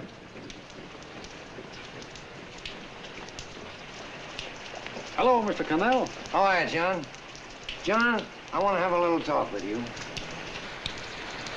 What's the matter? Are you falling? Come here. Hey, boss. Oh, quiet. Say, tell me something. Did you read the speech you're going to make tonight? No, I never read the speeches before I make them. I get more of a kick out of it that way. Uh-huh. It's just exactly what I thought. Beanie, go on down to the office, tell Pop to give you the speech. There's a copy on my desk. Gee whiz, boss, you know Mr. Norton told me not to leave him, not even for a minute. Go on. We'll be at Jim's bar up the street. You're a nice guy, John. I like you. You're gentle. I always like gentle people. Me, I'm hard. Hard and tough. I got no use for hard people. Gotta be gentle to suit me. Like you, for instance.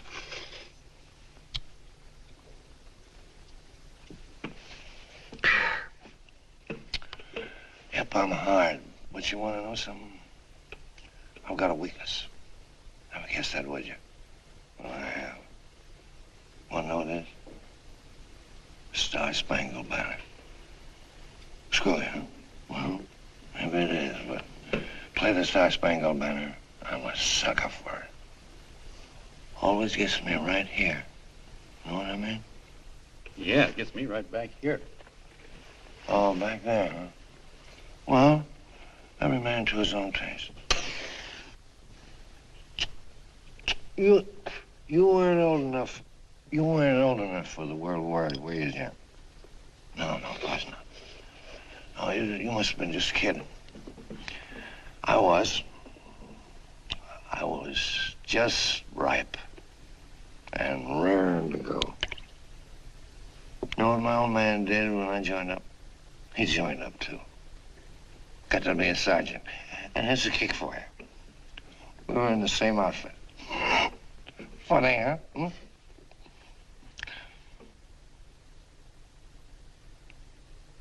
He was killed, John. I saw him get it. I was right there, and I saw it with my own eyes.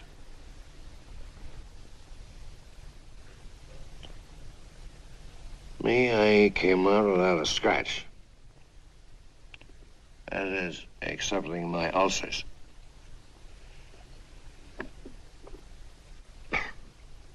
I should be drinking milk, you know. This stuff is poison.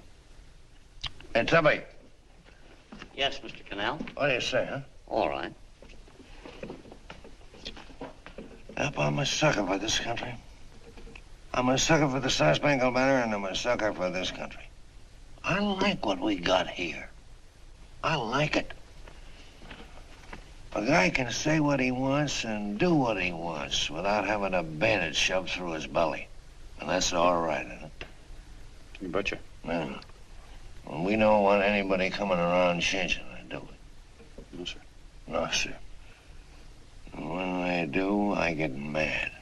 I get boiling mad. And right now, John, I'm sizzling. I get mad for a lot of other guys besides myself. I get mad for a guy named Washington, and a guy named Jefferson, and Lincoln. Lighthouses, John. Lighthouses in a foggy world. You know what I mean? Yeah, you bet. Listen, pal. This fifth column stuff is pretty rotten, isn't it? Yeah, it certainly is.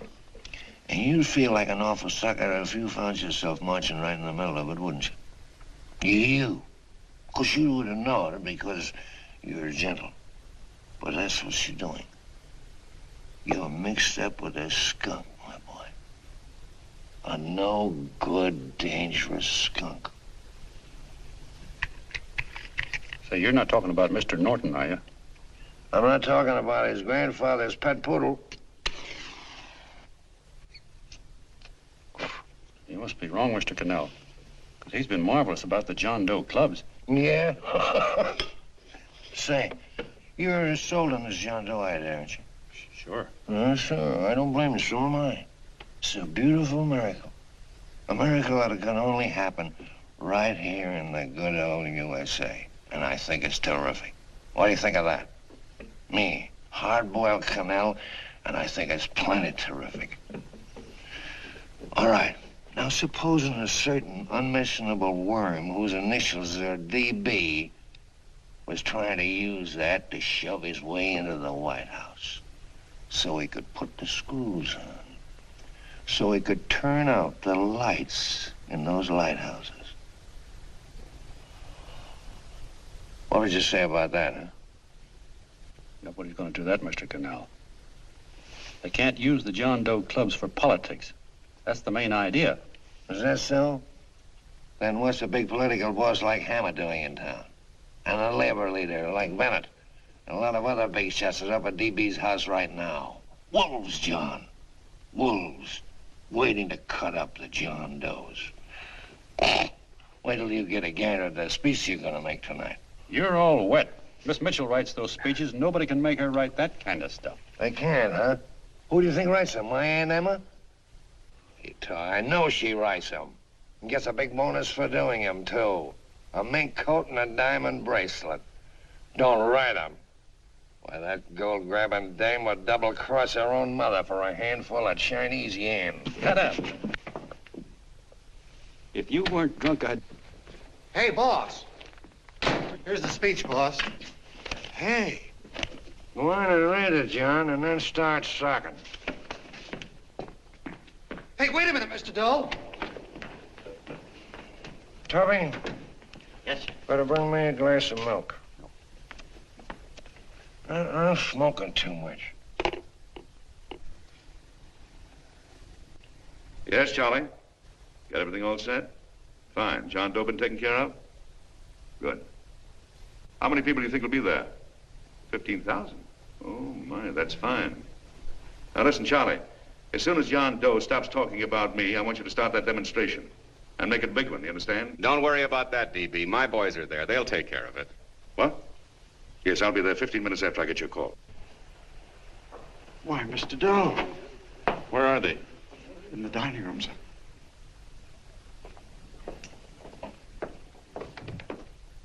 Now, gentlemen, I think we're about ready to throw that great big bombshell. Yeah, well, it's about time. Even a conservative estimate shows that we can count on anywhere between 10 and 20 million John Doe votes. Now, add to that the labor vote that Mr. Bennett will throw in, and the votes controlled by Mr. Hammett and the rest of you gentlemen in your own territories, and nothing can stop us. As I said before, I'm with you, providing you can guarantee the John Doe vote. Don't worry about that. You can count on me on one condition. Little Bennett's got to be taken care of. Didn't I tell you that everybody in this room would be taken care of? My agreement with you gentlemen stands. I'm with you, DB, but I still think it's a very daring thing we're attempting. These are daring times, Mr. Barrington. We're coming to a new order of things. There's too much talk been going on in this country. Too many concessions have been made.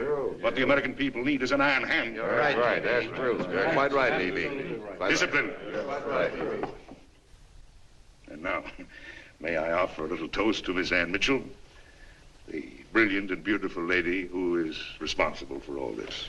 Miss Mr. Norton, I'd like to talk to you alone for a minute. Oh, Miss Mitchell has something to say to us. That's fine.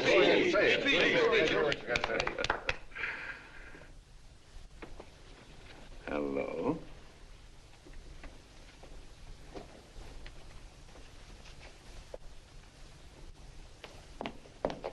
John, I'm so glad to see you. I was terribly worried. Did you write this?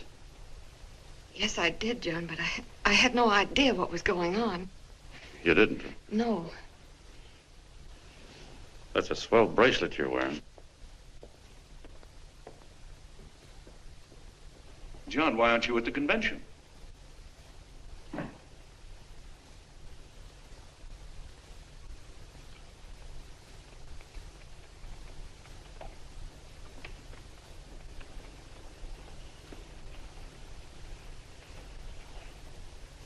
Is there anything wrong?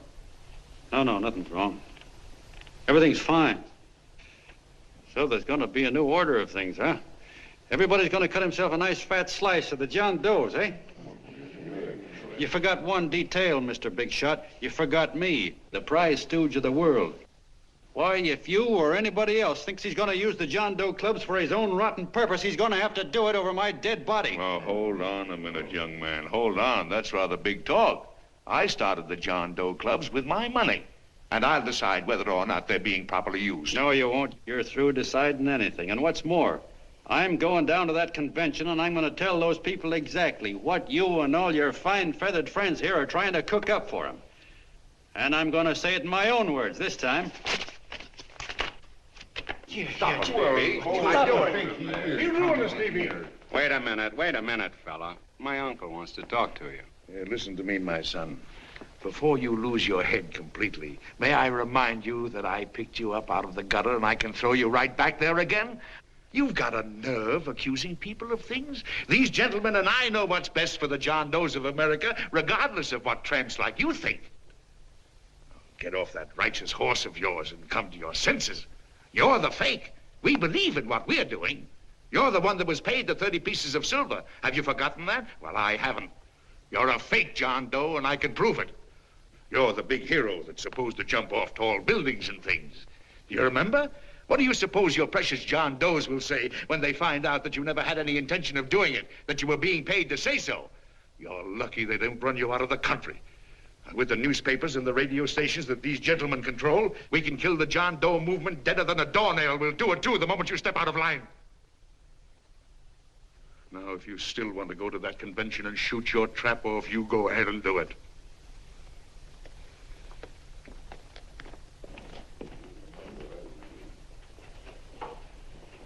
You mean to tell me you try to kill the John Doe movement if you can't use it to get what you want?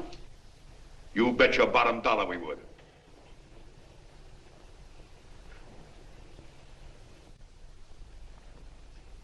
Well, that certainly is a new low. I guess I've seen everything now. You sit there back of your big cigars and think of deliberately killing an idea that's made millions of people a little bit happier. An idea that's brought thousands of them here from all over the country, by bus and by freight and jalopies and on foot, so they could pass on to each other their own simple little experiences. Why, look, I'm just a mug and I know it, but I'm beginning to understand a lot of things. Why, your type's as old as history. If you can't lay your dirty fingers on a decent idea and twist it and squeeze it and stuff it into your own pocket, you slap it down. Like dogs, if you can't eat something, you bury it. Why, this is the one worthwhile thing that's come along. People are finally finding out that the guy next door isn't a bad egg. That's simple, isn't it? And yet a thing like that's got a chance of spreading till it touches every last doggone human being in the world, and you talk about killing it.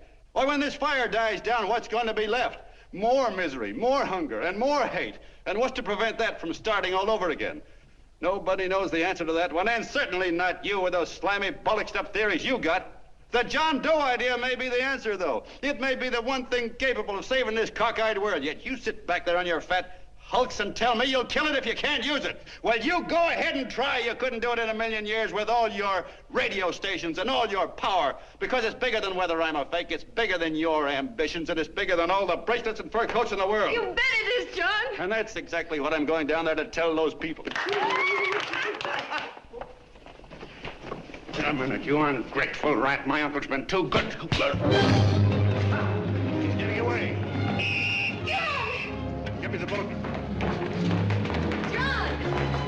I've always told you, D.B., you're playing with dynamite. Which way? All right, now, girl, get away. Before he gets through tonight, he'll ruin us all. Now, stop him cold. Don't worry, I've been ready for this. John! Oh, John, please listen to me. Please, I can explain everything, John. I didn't know what they were going to do. Let me go with you, John. John, please. Go ahead, driver. The full part. Explain it to you, John. Please let me go with you. Please. John! Mr. Martin wants to see you. Listen to me, Mayor Lovett. You do as I say. I want them both arrested. You tell the police department to pick up Cannell. I've got the girl here. I've got the bullet. I don't care what you charge him with. If you're worried, let him go in the morning, but keep him in jail overnight. Hello, Bulletin. Put that wire on.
Gentlemen, one moment, John.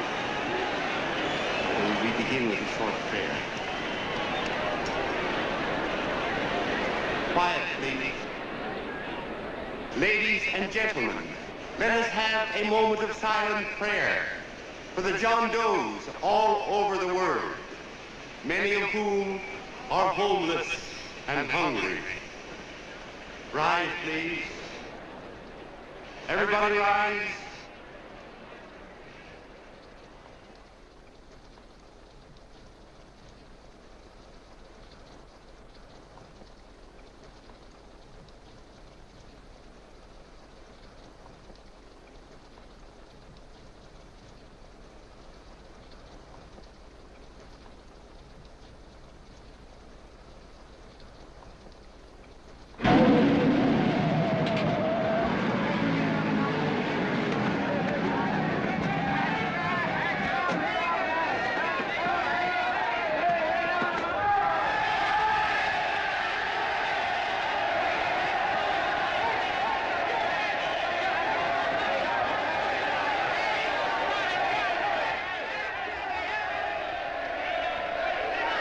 Newsboys. Hundreds of yelling newsboys are swarming into the park like locusts. They're yelling John Doe's a fake. Fake.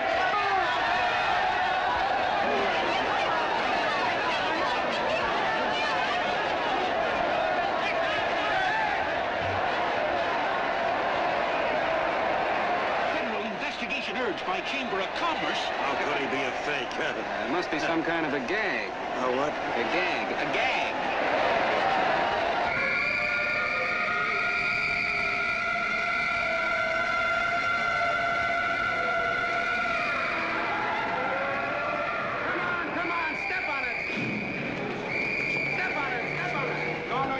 now, so let's get going. Wait for the face. Hey, miss, will you autograph my balloon? Sure.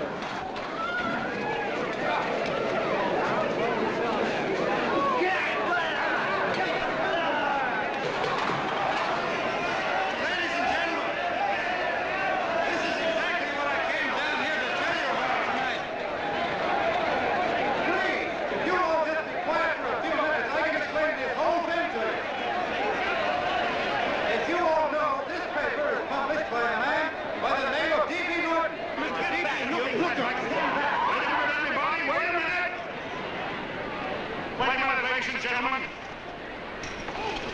my name is D.B. Norton. You all know me. I accuse this man of being a faker. We've been taken for a lot of suckers, and I'm the biggest of the lot. I spend a fortune backing this man in what I believe to be a sincere and worthy cause, just as you all did. And now I find out it's nothing but a cheap racket cooked up by him and 2 of my employees for the sole purpose of collecting dues from John Does all over the country. That's a lie. It's not a lie. Nickels and dimes to stuff into their own pockets. You can read all about it in the newspapers there. That's a lie. Listen, Let go of me. This man had no intention of jumping off the top of a building. He was paid to say so. Do you deny that? That's got nothing to do with it.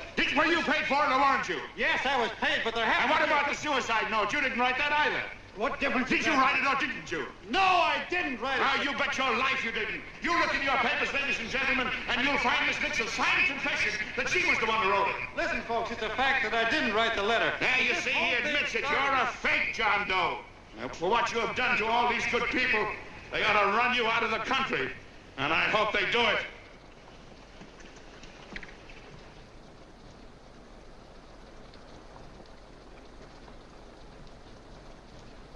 Speak up, John. We believe you. Please, listen, folks. Now that he's through shooting over his face, I've got a couple of things to tell you about. Come on, the rest of you get in here and riot. Break this crowd up. Come on. I'm sorry, folks, but we can't hear him anymore. Something's gone wrong with the loudspeakers. John Doe's a fake! Boo! They can't hear me. This thing's not working. Ladies and gentlemen.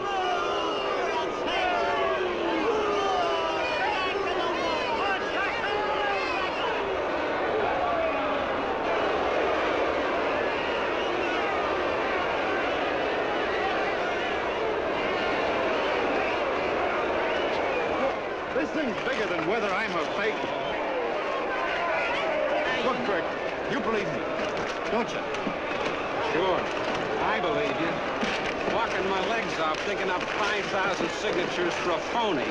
Well, there you are, Mr. Doe. 5,000 names asking you not to jump off any roof. It makes no difference, Bert. The idea's still good. We don't have to give up our club. Yeah, well, you can have it. They're starting to throw things. Somebody's going to get hurt. I'm afraid it'll be John Doe. Listen to that mob. I've got to go to him. All right, lady. Can't let you out. Let me go. I want to go to him. Oh, please. Please let me go. They're crucifying him. I can help him. Sorry, sister, we got orders to hold. Orders from who? Can't you see it's a framer? Oh, Mother, they won't let me go. They won't let me go. Listen, folks. You gotta listen to me, everybody. Back to the jungle, you hobo! Just another racket.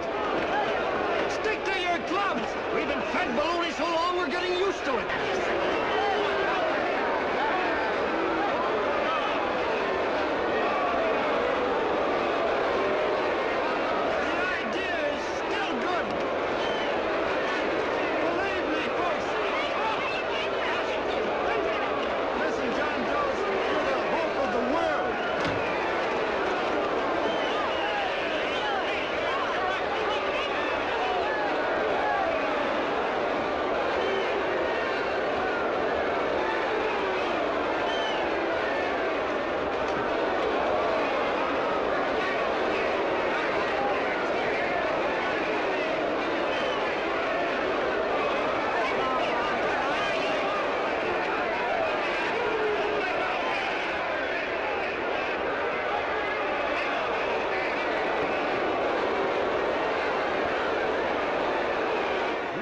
Managed to get him out of the park. But if that boy isn't hurt, it'll be a miracle. Ladies and gentlemen, this certainly looks like the end of the John Doe movement.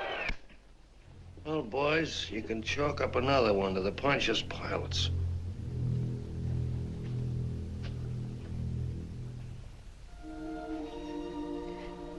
I should have been there. I could have helped him. He was so all alone. A lot of us are going to be mighty ashamed of ourselves after tonight. We certainly didn't give that man much of a chance.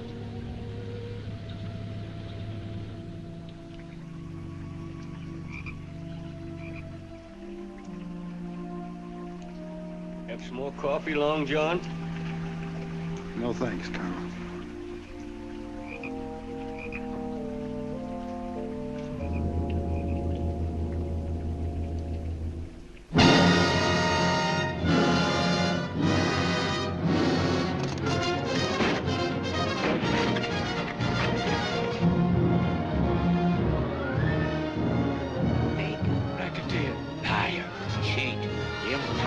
Why don't you jump? Christmas Eve at midnight.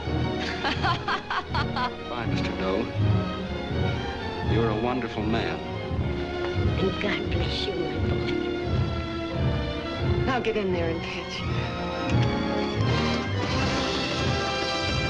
You're a fake John Doe, and I can prove it. You're the big hero who's supposed to jump off tall buildings and things. Do you remember? What do you suppose your precious John Does will say when they find out that you never had any intention of doing it, that you were being paid to say so? Christmas Eve at midnight.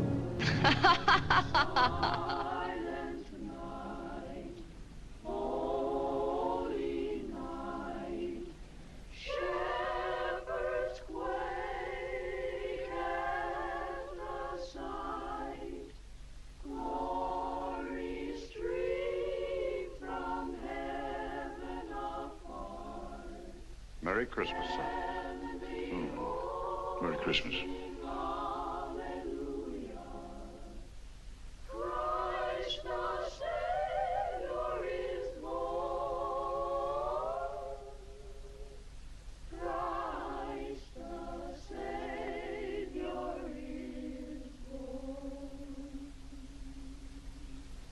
Thank you, sir.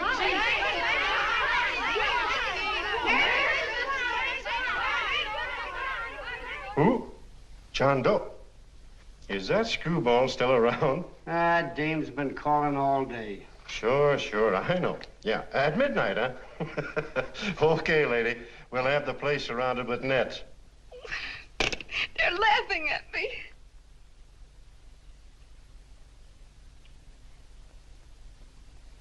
You're a sick girl, Anne. You better take it easy. Whom are you calling now? You called that number not 10 minutes ago. Hello, Mr. Canal. Have you seen him yet? Have you... Now listen, Ann, he can't possibly get in without our seeing him. I'm watching the side door and the colonel's out front, so stop worrying. Oh. Thank you.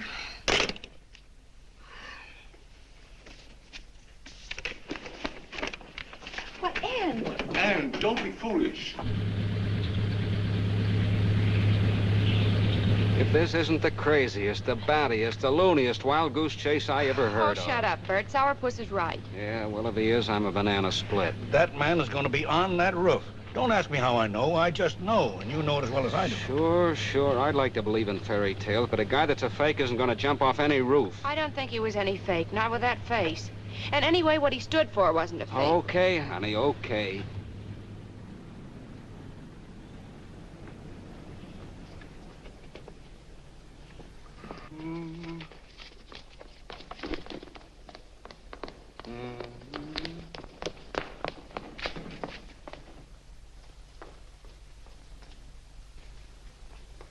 Elevators ain't running. Colonel, You shouldn't have got out of bed, miss. has he been here?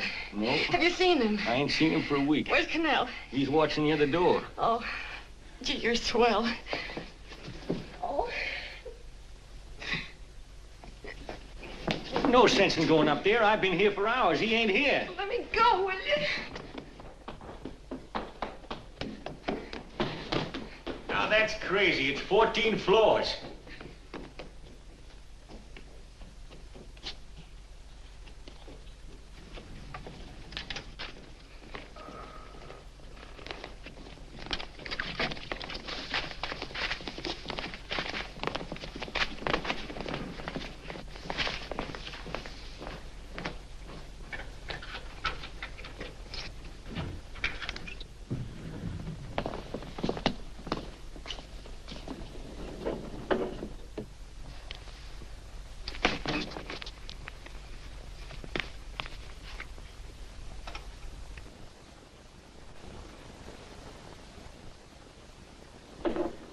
far as the elevator goes. We gotta walk up to the tower.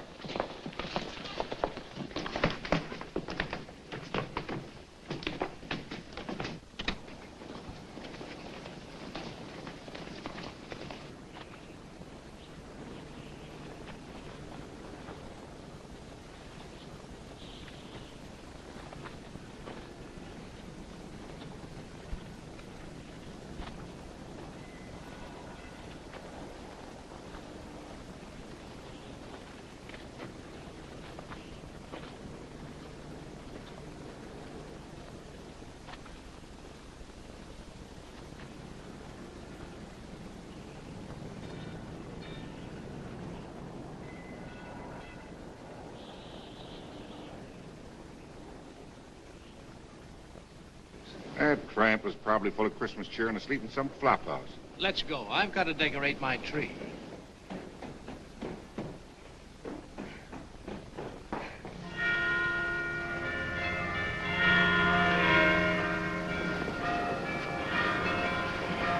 Well, I give up.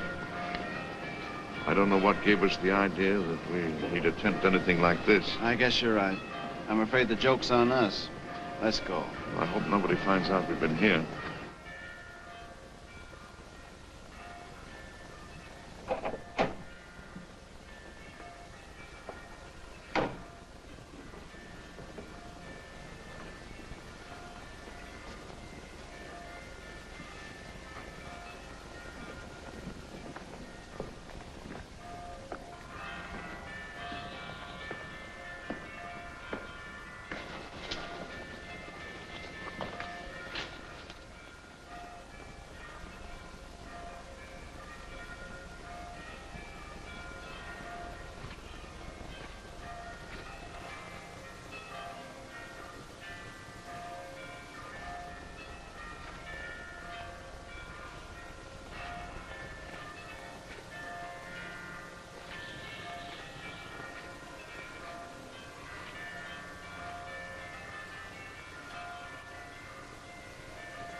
I wouldn't do that if I were you, John.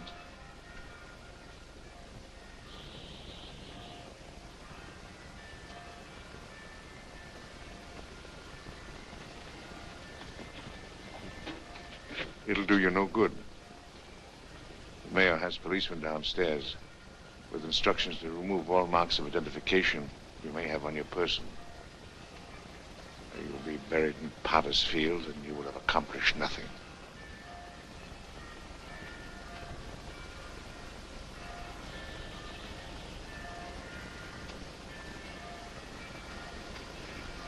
I've taken care of that. I've already mailed a copy of this letter to Mr. Cannell.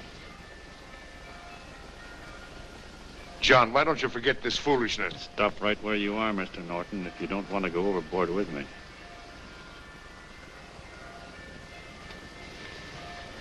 I'm glad you gentlemen are here. You killed the John Doe movement, all right. But you're going to see it born all over again.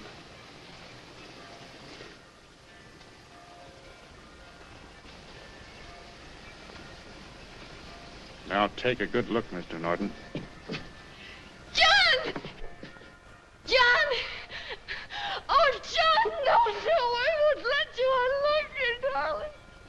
Oh, please. Please don't give up. We'll start all over again. Just you and I. It isn't too late. The John Doe movement isn't dead yet. You see, John, it isn't dead or they wouldn't be here.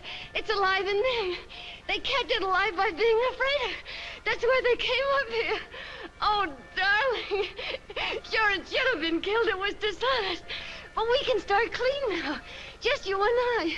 It'll grow, John, and it'll grow big because it'll be honest this time. Oh, John, if it's worth dying for, it's worth living for. Oh, please, John. Oh. Oh, please, please, God, help me.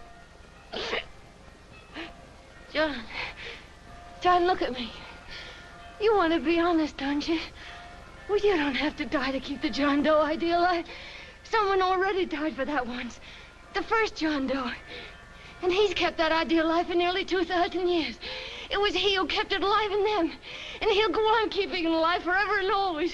For every John Doe movement these men kill, a new one will be born. That's why those bells are ringing, John. They're calling to us. Not to give up, but to keep on fighting, to keep on pitching. Oh, don't you see, darling? This is no time to give up. You and I, John, we... Oh, no. No, John. If you die, I want to die, too. Oh, I love you. Oh, John.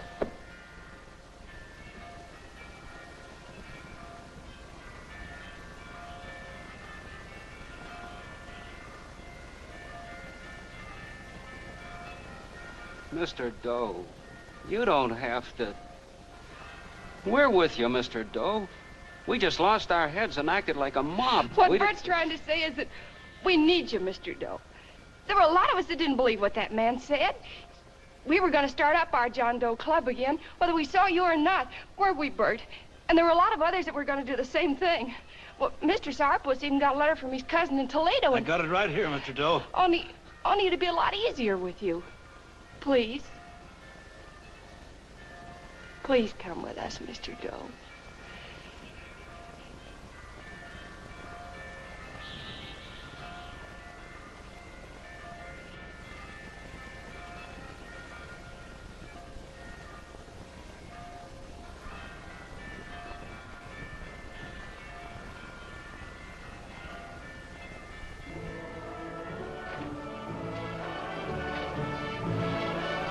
Long John.